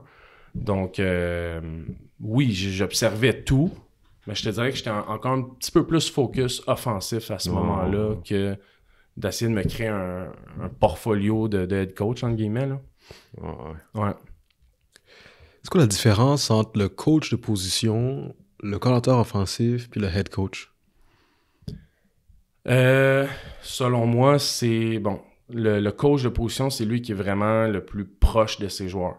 OK, en fait, comment est-ce que toi, tu es différent dans ces trois rôles-là? Moi, c'est ça qui était le plus difficile les premières années. Parce que j'avais de la difficulté à justement enlever mon chapeau puis en mettre un autre. Ou si je le faisais, je pense que c'est les joueurs, des fois, qui avaient de la difficulté à comprendre que j'étais dans un autre rôle. Je pense que c'est C'était pas assez clair, peut-être? Ça, c'est un des bouts de chemin qui a été fait. De dire, bon, ben là, t'es un head coach, là, je te rends compte, ça va pas bien à l'école. Là, je te dis, là, il faut que tu fasses ça. Puis là, le joueur dans le bureau, OK, c'était tout un meeting, ça. C'était peut-être un peu pas rough, mais OK, c'était straight to the point, puis c'était pas nécessairement drôle. Puis après ça, on s'en va en team meeting, puis là, je fais une blague à l'équipe, puis là, oh boy, OK, ben là, il était-tu fâché ou pas, là? Fait que je pense que ce qui était le plus dur, c'était de réussir à enlever puis mettre un nouveau chapeau, mais que le monde comprenne ça aussi. Ouais, exact. Je te suis. Puis l'autre chose aussi, c'est la gestion du temps, je pense. Ouais. La gestion du temps, c'est de réussir à mettre le temps aux bonnes places. Donc, dans ta préparation comme head coach, préparation comme OC, préparation comme coach de position. Puis là, au début, tu te dis, tu y vas par ordre de priorité. Tu te dis, head coach, c'est le plus important, entre guillemets. Mais là, si tu mets trop de temps head coach, ton attaque en souffre. Puis là, après ça, ben, tu te dis, si tu mets beaucoup de temps dans ces deux-là, puis tu mets pas beaucoup de temps dans le coach de position, ben moi, je crois que chaque petite unité fait en sorte que l'équipe est solide. Exact. Mais si tu as une unité qui est pas solide, ça affecte tout le reste. Absolument. Donc, c'est exemple, comme coach de position, tu tiens pas tes gars ou t'es pas assez là pour tes gars, pour les tenir, pour les amener dans la direction, ben là, ça a un impact sur tout. Fait qu'une fois que tout ça est vraiment bien compris, puis tu comprends que non, il n'y a pas un plus important que l'autre. Les trois sont aussi importants. Il faut juste planifier tout ça pour qu'il n'y ait aucun des trois qui manque. Ben là, c'est là que ça fonctionne. Ouais, c'est ça. Pierre? Non, j'ai... Non? Tu sais, ben, non, j'allais dire non, mais... non, mais, juste pour être sûr, là, tu sais, est-ce que tu as déjà eu head coach, coordinateur et coach de position? Ouais. OK. J'ai toujours eu ça jusqu'à, je te dirais, 2021. Que là, j'avais un assistant avec moi, avec le receveur. Ça. Parce que j'ai l'impression, moi, puis là, encore une fois, là, je veux dire, je le ramène à moi, puis tu sais, je l'ai fait au cadet, là. Je l'ai pas fait collégial. Mais j'ai l'impression que ce qui est tough, c'est qu'à un moment donné, tu arrives à un point où tu te dis, je vais le faire tant qu'à ça, parce que je suis la meilleure personne pour le faire, puis je sais comment je veux que ça soit fait, tu sais. J'ai l'impression que quand tu rentres dans cette loupe-là, c'est tough après ça de déléguer, d'expliquer comment tu veux. Puis là, tu te dis, ben, le temps que je prends pour l'expliquer, mais tant qu'à ça, je vais le faire, tu sais. Ouais. Comment t'arrives à... Comment tu procèdes, toi? Comment t'arrives à, je dirais pas déléguer, mais à expliquer tes attentes à tes coachs, expliquer ce que tu veux? Parce que j'ai l'impression que les coachs pour qui... J'allais dire, t'as coaché, mais tu sais, quand t'étais dans un gars qui voulait tout apprendre, c'est sûr que les coachs, ils ont spoté ça dans toi pour te donner, tu sais, te feed. Utilisant le ouais, c'est ça. Fait que comment tu fais, toi, pour expliquer tes attentes à tes coachs pour que ça soit clair de la manière que toi, tu veux que ça soit fait? OK, ben, c'est sûr que ce qui rend les choses beaucoup plus faciles, c'est si tes coachs, c'est tes anciens joueurs. OK. Fait que ça, pour moi, offensivement... Si on regarde notre attaque, à part Guillaume Couture qui coach notre ligne à l'attaque, ligne offensive, c'est une bébite différente, là. Donc, d'accord. si tu t'occupes de tes boys, là, puis d'habitude, ça se passe assez bien. Mais mon coach de receveur, Hugo Jeté, c'est un de mes anciens.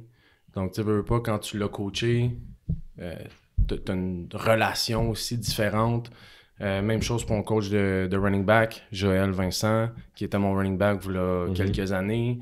Ben Pelletier, mon coach de QB, c'était mon carrière aussi. Donc, veux pas, ils comprennent déjà c'est quoi ma vision, ils comprennent déjà c'est quoi mon coaching. Après ça, les teaching points pis ces choses-là, mais je pense que vu qu'on on a une super bonne relation, on se parle régulièrement, on est sur la même page, la confiance est là. Tu sais, c'est quand je pense que tu n'as pas confiance en qu'est-ce que le coach va dire, ben là, c'est là que ça devient plus difficile. Mais si tu sais qu'il va dire exactement ce que toi tu teaches, ben là, c'est pas mal plus facile. Puis l'autre chose aussi, c'est que tu sais qu'il va vouloir coacher ce que toi tu veux coacher. Au lieu de, exemple, être un coach outsider, entre guillemets, qui veut peut-être prouver que c'est un bon coach, puis moi, je vais coacher mes affaires, puis je vais prouver aux autres que je suis capable de coacher, puis ma philosophie, c'est la meilleure. Mais là, on n'est pas là-dedans pantoute. Là. On est ensemble, on est une équipe de coach. On travaille dans la même direction, fait que ça, c'est vraiment plus facile. Je dirais, si exemple, c'est un coach qui n'a pas coaché avec toi ou c'est pas un ancien joueur, je pense que ce qui est important, c'est très tôt dans le off-season, c'est de faire des meetings constants. T'sais. Des meetings constants parce que il y a tellement de choses. La pire chose, c'est ne pas avoir le même lexique, ne pas avoir la même terminologie, de ne pas avoir la même vision. OK, ça, c'est...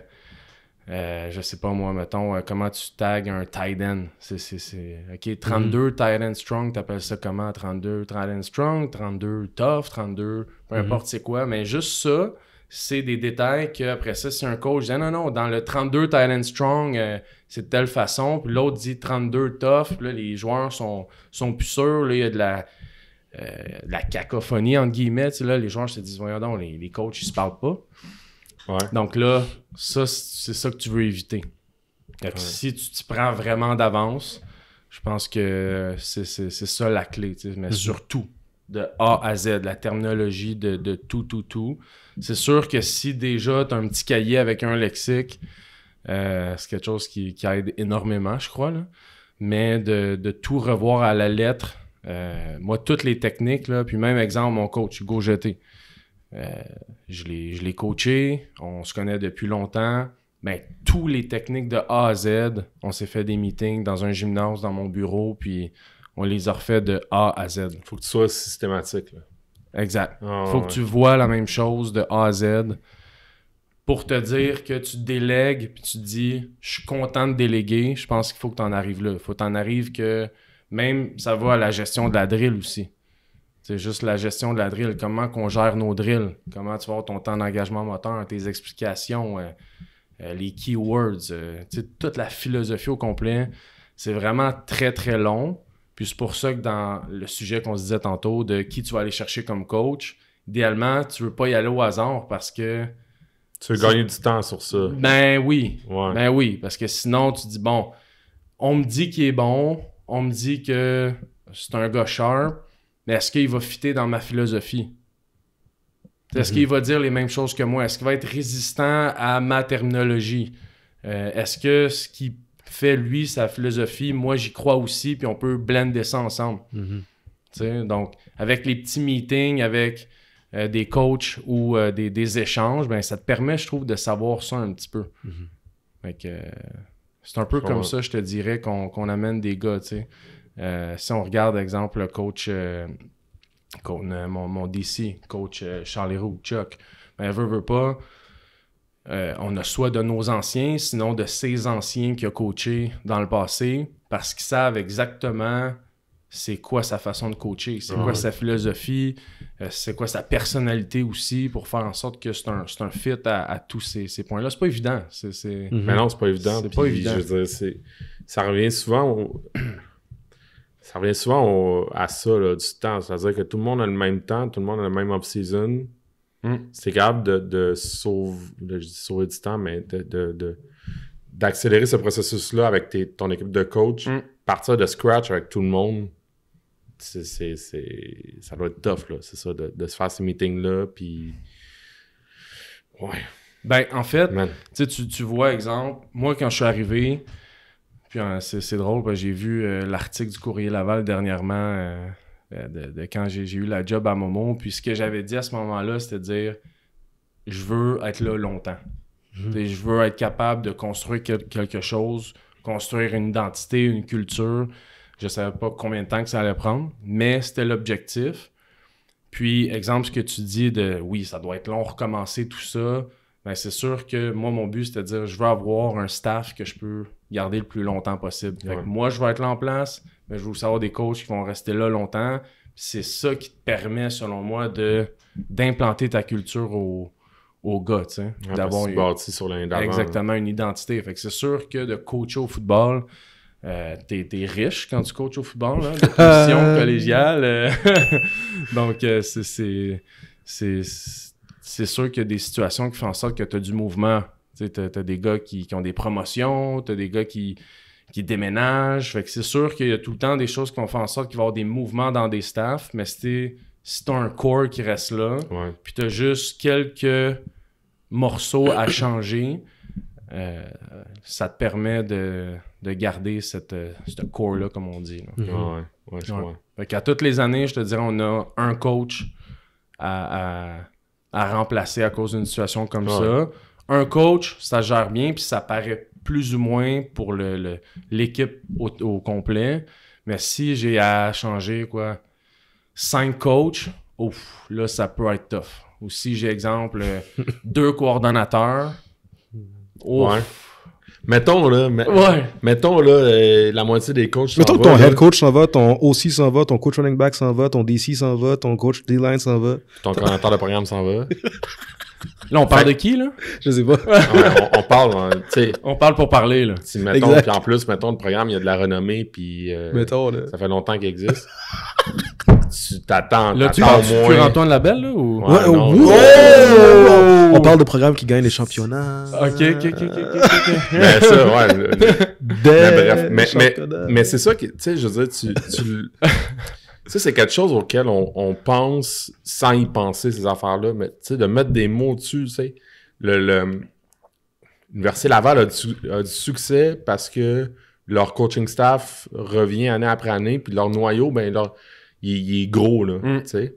Ouais. Mais c'est pas parce qu'il revient année après année, parce que justement, ils sont capables de bâtir là-dessus, puis ces meetings-là que tu dois faire, mettons, avec ton nouveau coach à toutes les années, ben, eux, c'est acquis, là. Tu sais, c'est ce vocabulaire-là est long. Exactement. Tu viens de couper beaucoup de temps, là. C'est ça. Puis je suppose que c'est la raison aussi pour laquelle on voit de plus en plus de programmes, même universitaires, ramener un ancien tout de suite. Tu sais, de ramener des gars pour les aider. Puis c'est pas parce que ces gars-là, c'est pas juste parce que c'est leur ancien puis c'est leur chouchou. Puis c'est parce qu'il y a ce vocabulaire-là, puis il y a ces techniques-là, puis il y a une économie. C'est ça. Il y a l'appartenance aussi. Oui, il y a ça aussi. Quand tu coaches, tu te donnes du temps. Il y a personne qui regarde vraiment son chèque de paye en coachant.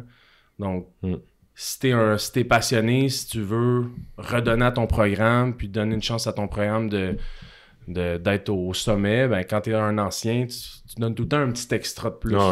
Fait que je pense que c'est un plus. Ouais. Mais c'était bien expliqué, mais c'est ça.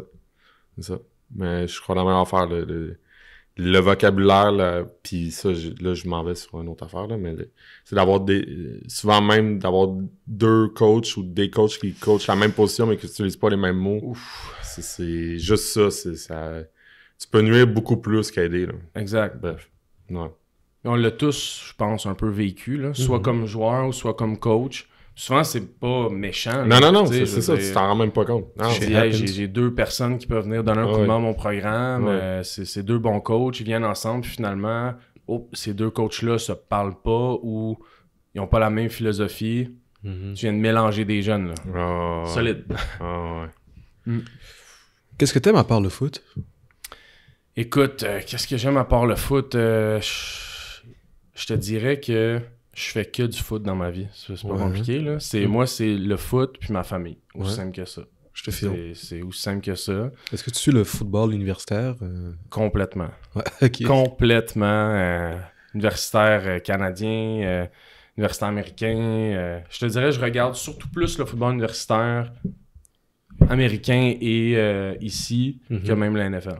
Ouais. Je regarde quand même la CFL aussi. Il y a beaucoup de monde qui aime pas beaucoup regarder la CFL. Ils trouvent que c'est pas nécessairement un super bon show. Moi, ce que je pense comme coach, c'est que c'est quand même le plus haut niveau de football à 12 au monde. Exact. Veux pas, c'est eux qui amènent notre foot à un niveau le plus élevé en termes de stratégie, en termes de tout ce qu'on peut avoir. Donc, je trouve ça vraiment intéressant. Moi, je les enregistre quasiment toutes. Ah ouais? Ah ouais. Ok, toi, tu checkes du foot. Ah, moi, je vois, ouais. T'sais, exemple, avant que notre saison commence, je pense que j'écoute 95% de tous les matchs CFL. Ouais. Ouais, j'y regarde tout. Ouais, j'y regarde tout. Fait que tu me parlais de Fajardo, je regarde leur attaque, je regarde qu'est-ce qu'ils font. Ouais. J'essaie de comprendre les petits tweaks qu'ils amènent. Les defense aussi, qu'est-ce qu'ils font de différent. Je suis vraiment curieux de ça parce que ici, nous autres, la seule chose qu'on peut voir, c'est le football universitaire canadien. Il n'y a pas tant de matchs que ça. Il n'y a pas tant de matchs. L'autre chose aussi, c'est qu'il n'y a pas tant d'équipes. Ouais, exact. Donc, souvent, tu as des philosophies, il y a des choses qui se ressemblent, c'est super intéressant à regarder. Mais il y a une limite aux choses qu'on peut... moins de variété. Oui, exactement. La variété, bien dit. Donc, je pense que c'est super intéressant à regarder, ça. C'est quoi tes équipes chouchous? Tu parles? Que tu préfères, NCAA, CFL, NFL, peu écoute, importe. CFL, là, écoute, c'est sûr que les Lions de BC c'est assez exceptionnel ce qu'ils ont fait avec le carrière canadien. Ah, j'ai oublié son nom. Ça Nathan Rourke. Merci. Qui est rendu... Jaguars. Ouais, c'est ça. Non, ça, c'est sûr que j'ai vraiment beaucoup aimé ce qu'ils ont fait. Sinon, j'ai beaucoup aimé l'attaque. J'aime beaucoup les attaques de Paul Lapolice. OK. Vraiment intéressant. Quand il était à Winnipeg, les attaques de Winnipeg. Beaucoup de mouvements. Tu sais, nous autres, on fait pas tant de mouvements que ça, je trouve. Dans notre football, là, on est très statique. Mais c'est sûr que quand tu amènes du mouvement, ça devient complexe là, pour les jeunes. Exact. Mais je trouve ça le fun à regarder comment, avec le mouvement, comment avec les différents game plans qu'ils amènent de semaine en semaine, là, c'est un autre niveau. Là. BC, les attaques de Winnipeg, je trouve ça vraiment intéressant. Jason Moss. Ouais, Jason Moss. Yes. On va espérer que ça soit une bonne attaque. Et, exact, là, on va se croiser les doigts. Exact. Sinon, universitaire américain, Ohio State. Ah ouais? Ah ouais. T'es un fan d'Ohio State? Ah. En fait, je vais le dire. C'est mieux que j'en parle pas, mais j'ai pas le choix de le dire quand même, là, mais j'étais un fan de Urban Meyer. Ouch! Ça, c'est le gars qui pointe des grouillades après avoir gagné les games, là. C'est ça. J'étais. Mais j'ai toujours trouvé que dans ses attaques, c'était une des personnes qui réussissait à vraiment utiliser le speed dans une offensive. Tu sais, quand il était à Florida, il y avait Percy Harvin. Percy Harvin. Harvin. Je sais pas si vous vous rappelez de Jeffrey Dams qui avait fait les Olympiques dans le temps. Chris Rainey. Non, il a été retourneur au Lyon de la Colombie-Britannique. En tout cas, c'était vraiment beaucoup de vitesse, puis il était capable de donner le ballon à tous ses athlètes. Je trouvais ça vraiment... Aaron Hernandez. Oui, absolument. Je le connais. Tu le connais, lui, hein? Ah ouais? Pour les bonnes et les mauvaises raisons. Le documentaire sur Netflix. Ah non, c'est ça, exact. Puis, même chose à Ohio State. Quand il est allé à Ohio State, là, ils le poursuivent, mais tu te dis, wow, comment tu fais pour être capable de mettre les 2 meilleurs receveurs de passe, 1 et 2 au pays? Je veux dire, wow. Exact. C'est quelque chose de réussir à faire ça. Là. Donc, je te suis. Ouais. Je les aime beaucoup, mais je veux dire, il y a juste Michigan que j'aime pas. J'ai eu la chance de voir Ohio State, Michigan. Ah ouais? À Michigan. Oh my God. Ouais. Ça doit être incroyable. Ah, ça devait être... Ouais, vraiment. C'était avec notre head coach, là, justement, avec Bertrand, là, puis 2 autres coachs dans le temps. On était allé voir ça, c'était assez fou. Là. Puis t'es tellement proche en plus. Ben, c'est ça, exact. Là. Puis Michigan, leur stade, il est fait en bol. Tu sais, il n'y a pas de section, là. C'est vraiment comme un colisée, le genre, tu sais. Fait que, non, c'était vraiment cool. Il y avait un des gars qui était rentré dans le stade, là, parce que, on va dire ça comme ça. Parce qu'il a couru tout nu. Non, c'est ça, exact. Parce que, en tout cas, bref. Mais, tout ça pour dire... C'est quoi la différence entre head coach 2015 puis head coach Fred, head coach 2022? Parce que 2023, il est pas... Ouais, je pense que quand t'es entre guillemets, un jeune coach, je pense que l'erreur que j'ai fait, c'est de mettre trop d'emphase sur le foot. Trop d'emphase sur les X and O's. Moi, je venais tout juste de sortir des Carabins, on venait tout juste de sortir de la Coupe Vanier. Je veux dire, les X and O's sont à son apogée à ce moment-là de l'année. Tu te dis, bon, ben ça, c'est la formule, puis la formule universitaire. Toi, t'es arrivé avec... il y a personne qui a pensé à ça, là. T'avais tous les secrets. Non. C'est plus de dire... là, il faut que j'analyse vraiment mon playbook, il faut que j'analyse les défensives, il faut que je sois prêt football-wise. Là, il faut que j'ai un bon game plan, puis tout ça. Puis c'est très important, mais c'est beaucoup moins important que la culture de ton programme. Beaucoup moins important que... Tu sais, on parlait des coachs, développer tes coachs, stabilité de coach, culture de programme. Ça, tu peux jamais mettre trop d'heures là-dedans. Tu peux jamais mettre trop d'heures. Fait que quand tu analyses tout ça, tu te dis, bon, ben, c'est quoi mon ratio d'heures que je mets sur les X and O's ou sur la culture de mon programme?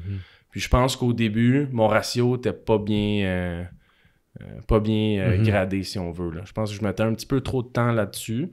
Tandis que maintenant, avec les coachs aussi qu'on a, ben là, on est capable d'avoir une bonne implication, d'avoir un bon système de base, mais vous serez surpris du nombre de jeux que je roule dans une année. Je veux dire, je pense que j'ai 5 concepts de passe, puis je roule avec ça à l'année longue, là.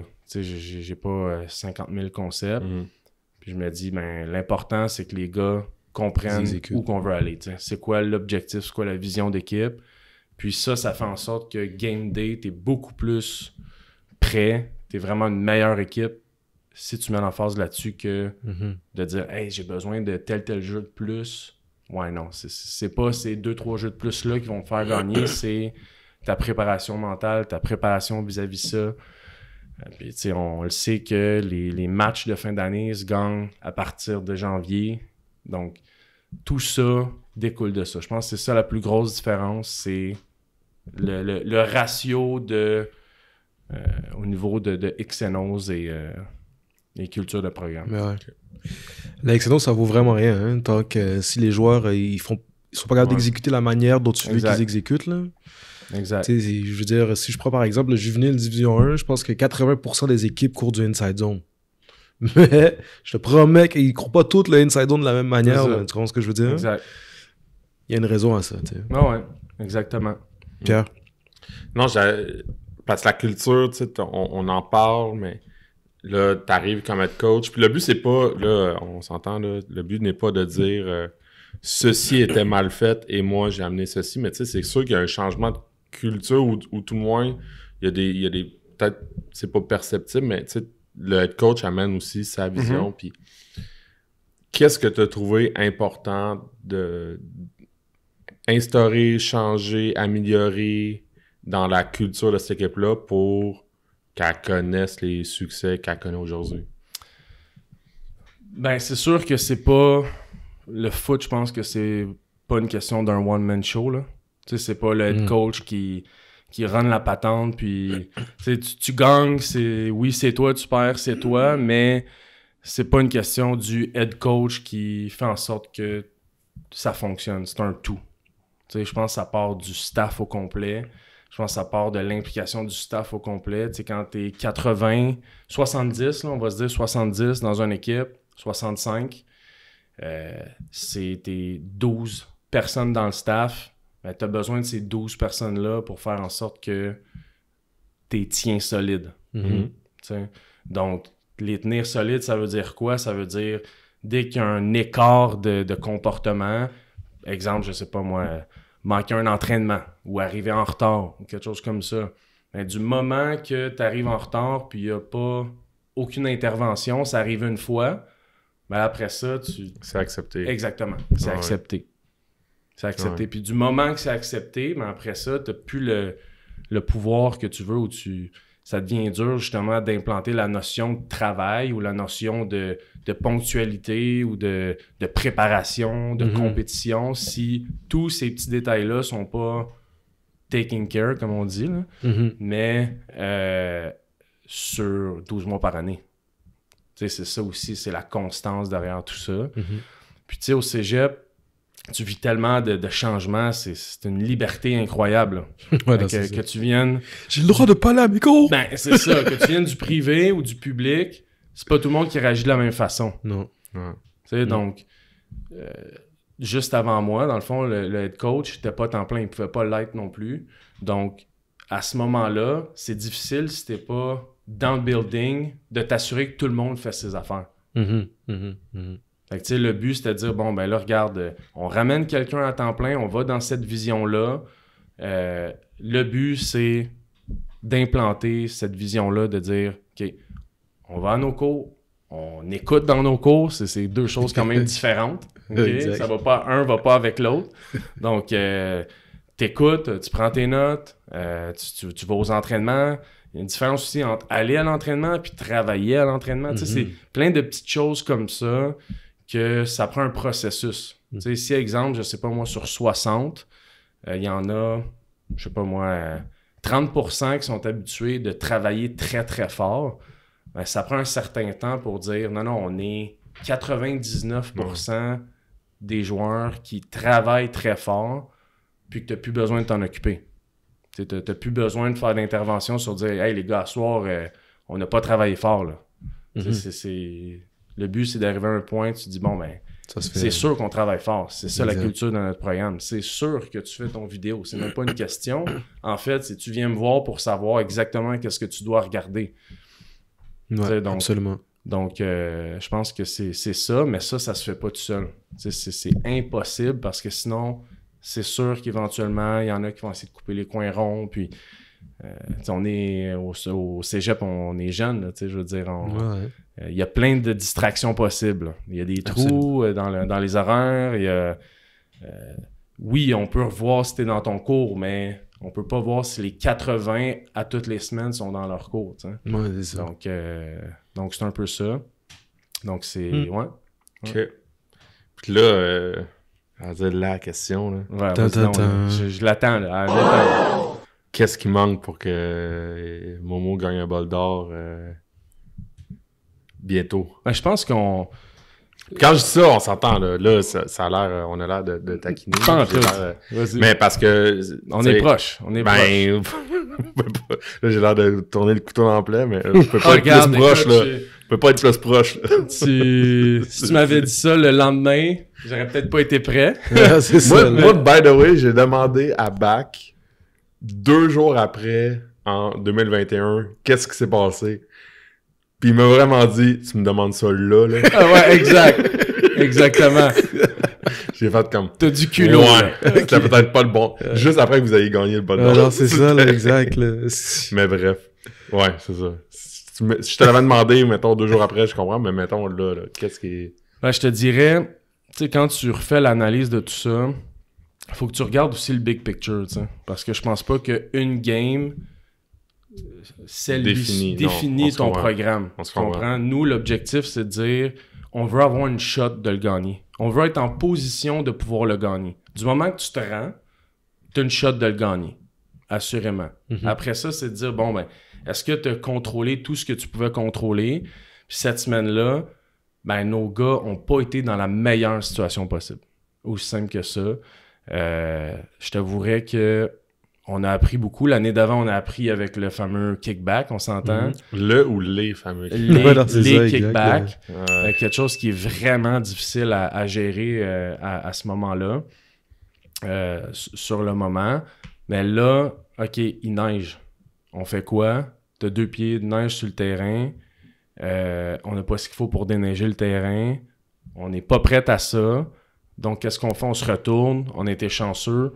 Notre responsable des sports, Dwayne, a réussi à nous trouver un dôme, mais on pratique 1 heure, une pratique 45 minutes, on fait des cartes vite, pas de temps de faire 0 special team durant la semaine. Fait que quand tu regardes ça, tu te dis ouais, mettons qu'on n'a pas eu les meilleures conditions possibles pour être préparé. On a pas une formule, mais on a une méthode de préparation que les gars t'es habitués. Loin d'être l'idéal quand la semaine la plus importante, t'as la pire semaine de préparation en termes de ce qui s'offre à toi. Puis, nos gars, je pense qu'ils ont vraiment très bien réagi dans les circonstances. Dans les circonstances, nous autres, défensivement, nos gars le savaient. On était 9 recrues sur 12 sur le terrain. 9 recrues sur 12. En 2023, exactement. Déranger des gens. Là. On espère. Mais là, tu dis, OK, comment tu deals ça? Quand tu te rends dans la semaine du bol d'or, il y a une excitation qui est... Tu peux pas contrôler ça. Oui, tu peux le contrôler, mais quand tu es dans cette semaine-là, tu es content, tu dis, ah, wow, il n'y a pas beaucoup d'équipes qui pratiquent présentement. Fait, comment tu réussis à rester focus, à exécuter, puis à contrôler cette énergie positive-là? Je pense que c'est quelque chose qu'on a réussi à apprendre beaucoup l'année passée. Vous n'avez parlé un petit peu là, dans un des anciens podcasts avec Phil Manlot. Là. Il disait Limoilou l'année d'avant, c'était un peu comme Disneyland, puis là après ça, ils sont arrivés focus. Moi, j'ai l'impression que cette année, à cause de notre semaine de pratique, on est en dôme, on assis, même les coachs aussi, tout notre horaire était complètement chamboulé. Ça l'a affecté un petit peu, je te dirais, notre préparation, puis ça le devrait pas. Ça le devrait pas. Donc, on a vraiment appris de ça. Puis nous, l'objectif, c'est quand tu regardes le big picture, tu te dis, bon, on a passé 5-3, après ça, 7-1, 2 présences consécutives au bol d'or. On fait quelque chose de bien, là. On fait quelque chose de bien. On n'est pas un programme qui chute, là. Ça, c'est clair que non. Le dernier match qui est le plus important, on n'est pas sorti vainqueur de ça, mais on s'est rendu. Les autres matchs pour se rendre, qui sont très importants aussi, on a show up là. Exact. Donc, ça, il y a un élément pour nous autres qui est important là-dedans. C'est de dire si on est pressenti pour y aller, puis qu'on se rend, il y a une job qui est faite à ce niveau-là. Puis l'important, c'est à toutes les années d'apprendre de ces éléments-là. Puis clairement que durant la saison 2022, l'expérience 2021 nous a fortement aidé. On a réagi différemment à plein de situations d'adversité, qu'on est sorti vainqueur ou qu'on a eu un edge, qu'en 2021, on n'est pas sorti avec le edge. Donc, c'est encourageant. Là. C'est encourageant. C'est vraiment ça qu'on regarde. Est-ce que les gars, en ce moment, est-ce que c'est quelque chose que vous en parlez? T'sais, ça, c'est quelque chose que je me pose beaucoup la question de ce temps-ci. Puis cette question-là, il y a beaucoup de questions que je pose pour moi aussi. Là, mais c'est quand que vous commencez à parler du bol d'or? T'sais, est-ce que là, en ce moment, les gars s'entraînent en se disant on y retourne, ou ils s'entraînent... c'est... Moi, le message, si t'es une équipe qui a le talent, la structure,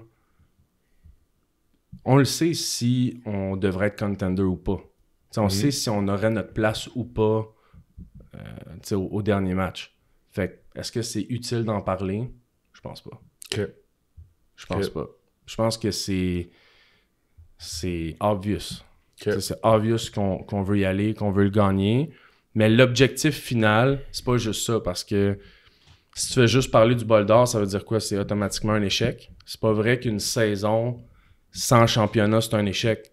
Il y a eu des super belles choses qui se sont passées. Il y a du monde qui ont progressé. Il y a des jeunes qui se faisaient pas recruter, qui finalement vont aller jouer universitaire. Il y a des super belles histoires à travers une saison que si tu la définis seulement par la finale, ça peut pas être négatif.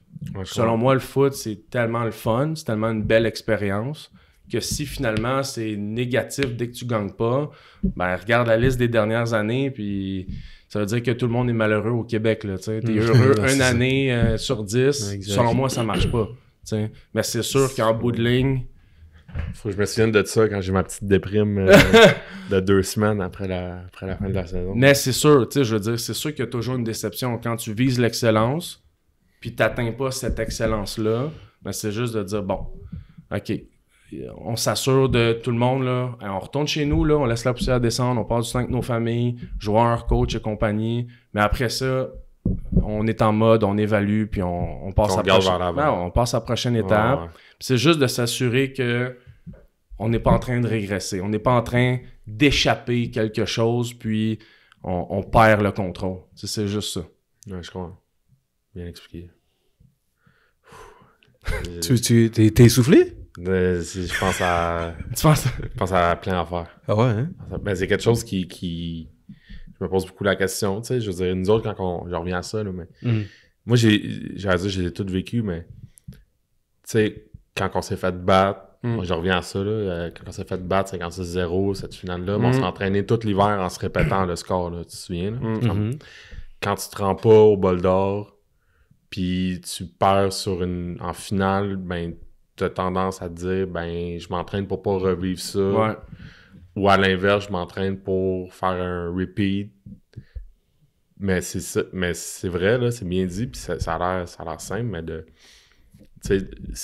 ta saison ne se définit pas juste par ce match-là. C'est vrai que t'es malheureux. Tu vas être malheureux. Tu peux pas juste, tu vas être déçu, là. C'est sûr, là. Tu peux pas dire je suis content de l'avoir perdu, celle-là, c'est pas grave. Tout compétiteur acharné va être déçu, mais tu dois passer. Puis moi, ce qui m'a toujours intéressé, ce qui m'a toujours fasciné par rapport à ça, c'est justement dans l'NCAA. Là, maintenant, il y a les tournois, puis il va y avoir les 4 équipes de play-off. Là, il va y en avoir 12 maintenant. Mais dans le passé, c'était 1 contre 2 qui faisait le National. Puis là, je regarde ça depuis vraiment longtemps. Puis il y a toujours des upsets durant la saison. Là, tu regardes les gros programmes, exemple Ohio State ou Oklahoma ou tout ça. Mais si t'es pas undefeated, tu t'en vas pas en finale. Puis eux, c'est la finale ou rien. Puis je me suis toujours intrigué à savoir comment ils font pour garder les gars. Si, exemple, t'es Ohio State, puis week 7 ou week 5, t'en perds une. Après ça, c'est quoi? C'est la débandade parce que tu l'as perdu. Là, après ça, tu regardes ça, tu te dis non, mais les gars, ils continuent à jouer, tu sais, puis ils fight. Puis après ça, tu sais quoi, il y en a finalement qui ont une chance d'y retourner, mais il y en a qui vont pas en finale puis vont jouer un autre bowl. Mais j'ai toujours été intrigué de ça parce que j'ai trouvé c'est dur. C'est dur, là, de dire, hey, moi, c'est la finale ou rien. Tu sais, t'es Alabama, c'est la finale ou rien, on s'entend. Tu fais quoi? Là, ils sont pas allés en finale cette année. T'sais, ils ont perdu. Mais là, tu vois, aucun joueur ont opt-out. Ils ont joué le Sugar Bowl et ils ont explosé Kansas State. Moi, ça me dit justement culture de programme. Ça fonctionne. Exactement. Il y a un message qui se passe que la finale, c'est important, mais il n'y a pas juste une finale qui est importante. Il y a des individus là-dedans là, aussi. Là. C'est pas juste une question d'avoir une bague. La bague, c'est la récompense ultime, mais la récompense ultime aussi, c'est de graduer. C'est d'aller après ça à l'université. C'est de dire hey, moi, j'étais un joueur correct au secondaire, puis je me fais recruter universitaire, puis je continue mon parcours, puis je viens redonner dans mon équipe. Il y a plus que juste dire j'ai un championnat. Tu sais. Ouais. C'est vrai, ça.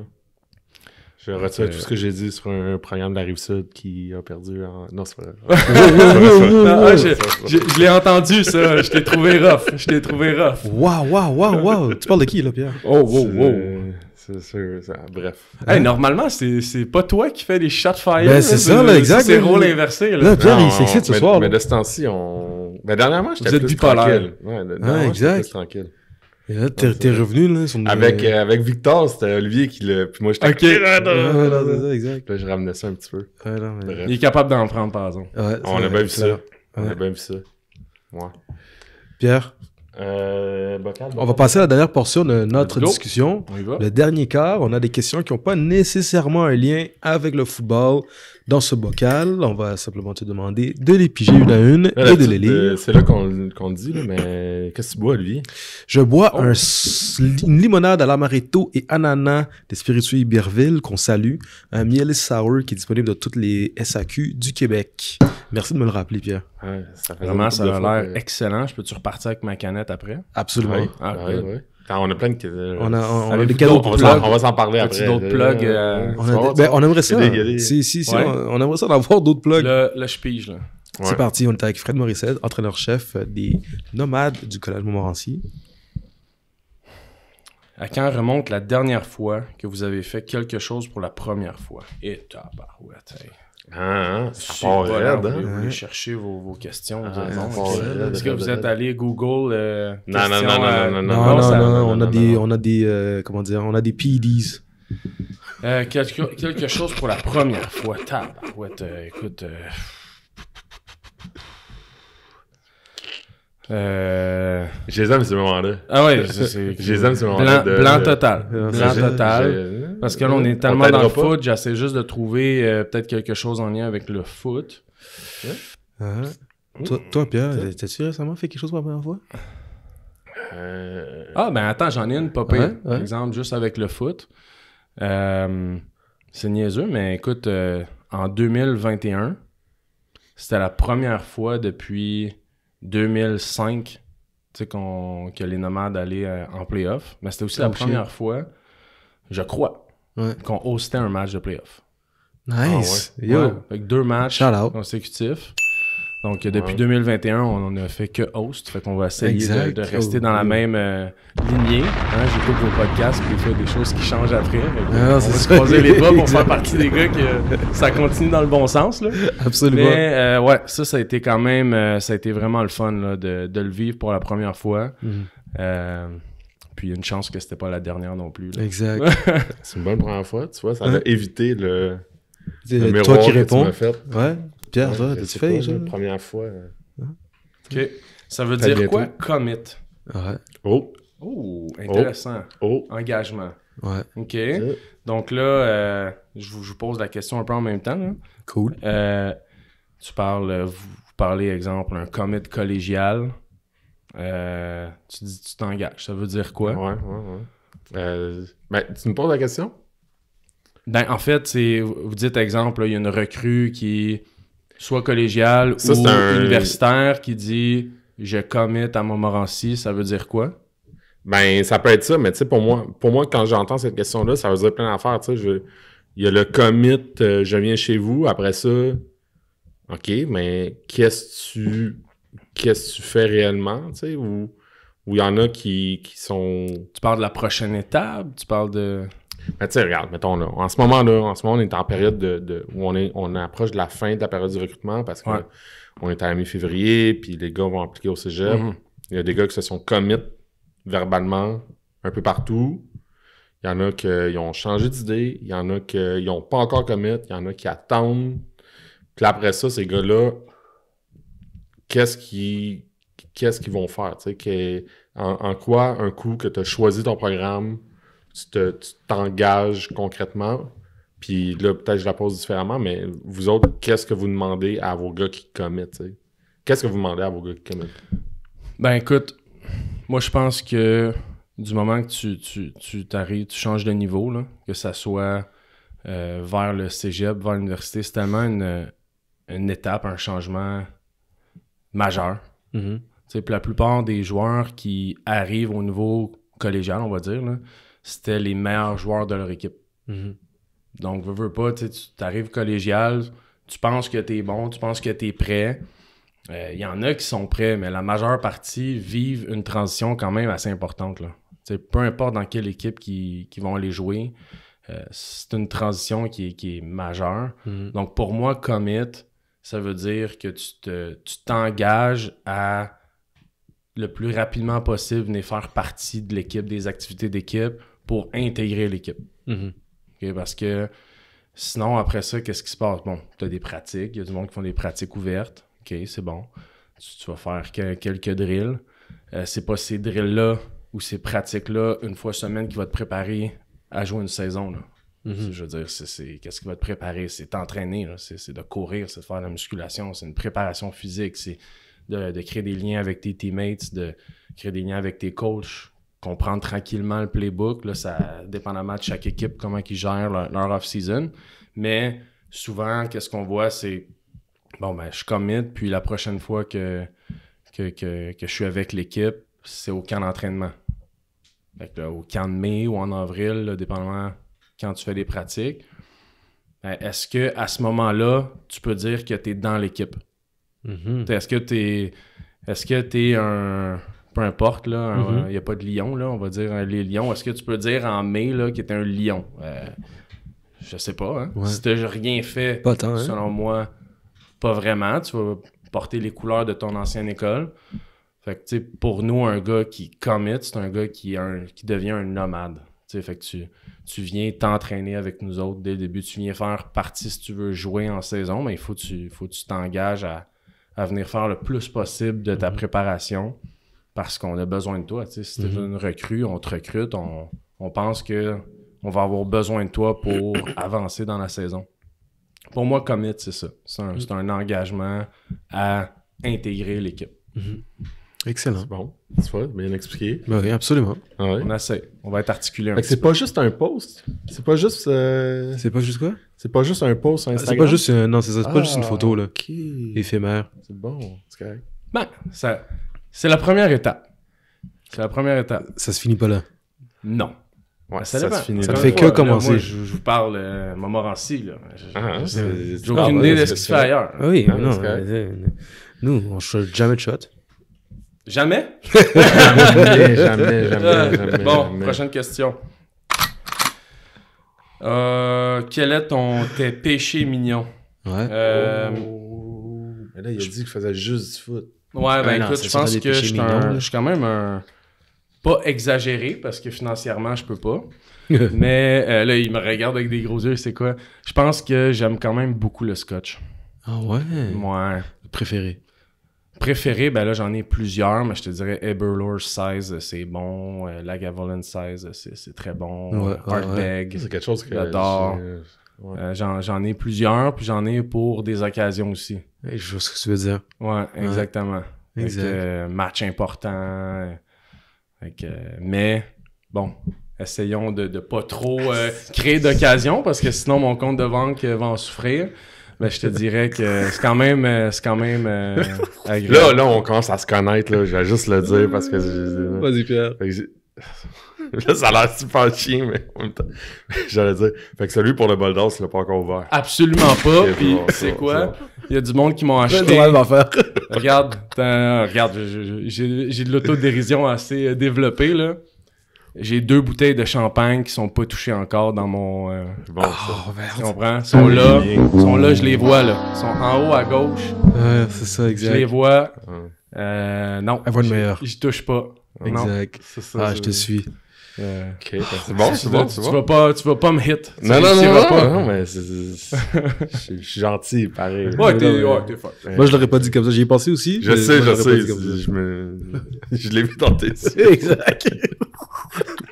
Bon, pourquoi un joueur devrait être coaché par toi? Pourquoi es-tu un joueur spécial? Pourquoi il devrait être coaché par moi? Ouais. Je pense que tu sais, des fois, quand on est des compétiteurs, on devient un peu fou, là. Mm-hmm. Puis, c'est une chose que la pandémie nous a vraiment appris, du moins à Montmorency, c'est jamais délaisser le fun pour le côté compétitif élite. Mm-hmm. Puis des fois, il y a comme une ligne là-dedans. Absolument. Oh, je viens de frapper ton micro.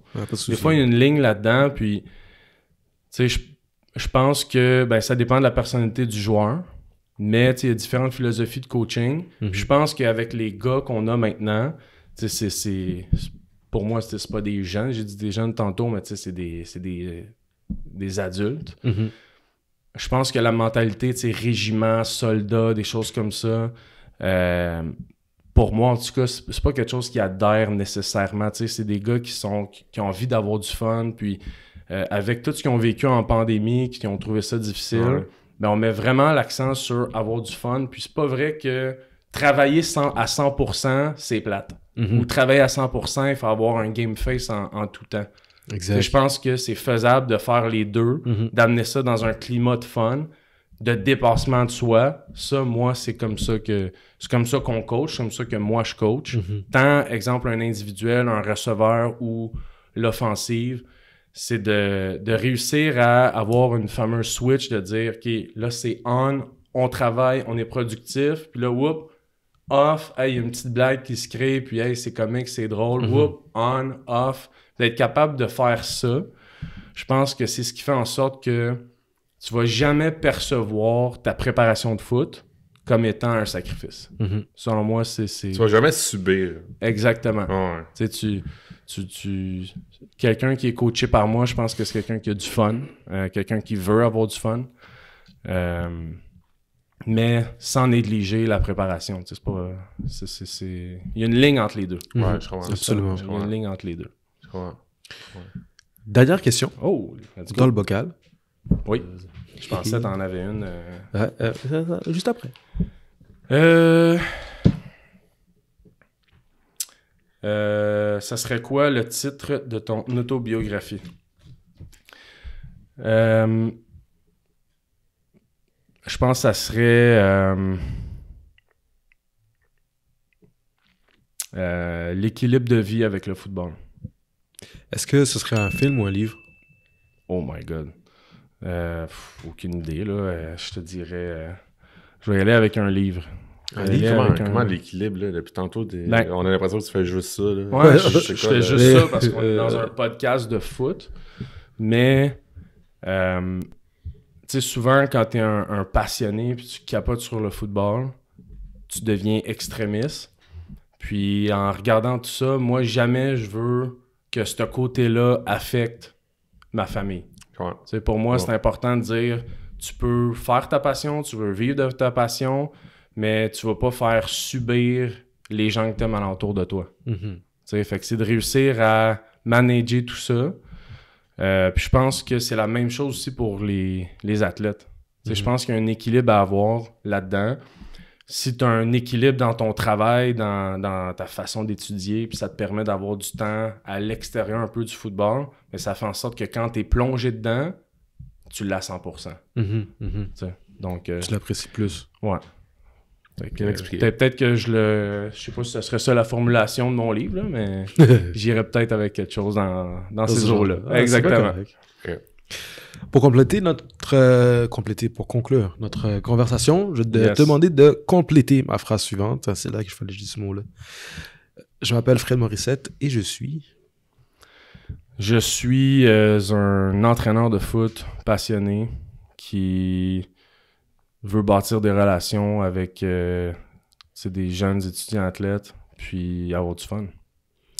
À ce titre, il travaille au Collège Montmorency pour les nomades. Merci d'avoir pris un moment avec nous, Fred. Je me permets de t'appeler Fred maintenant. Ben oui, hey, let's go. On est rendu chumé. C'est ça l'affaire. Mais c'est parce que tu m'as pas lancé de flèche aujourd'hui. Non, c'est ça, exact. On est chum, mais tu sais... Pierre, ça se peut que Pierre, c'est la dernière fois qu'il vient chez moi. Je le rappelle pas. Non, mais là, il y a aussi le fait qu'en ce moment, on coach quand même contre. Oui, on a coaché contre la saison passée. Exact. Je suis quand même content de ne pas avoir parlé de ce match-là. Est-ce qu'on a 5 minutes encore pour en parler? Non, moi j'ai 5 minutes, hein? Non, c'est une blague. Mais bref. Pierre. Division 1, 2023, 2024, 2025, Division 1... C'est quelque chose qui pourrait être intéressant. Ok, c'est bon. Ça pourrait être intéressant. Pour ceux qui se sont rendus là, tant mieux. Mais ouais, à suivre. Comment la troisième est la bonne? La troisième est la bonne. Let's go. On y va pour ça. On va terminer l'épisode comme ça, hein? Bien joué, Pierre. Sur ces belles paroles. Exact. Fait que c'est ça. Merci tout le monde. Bonne Saint-Valentin. Bonne Saint-Valentin, les gars. Les gars, soyez gentils entre vous. Ouais. Ben, entre vous. Merci. Soyez gentils avec eux. C'est bien apprécié. En tout cas. Salut! Ciao.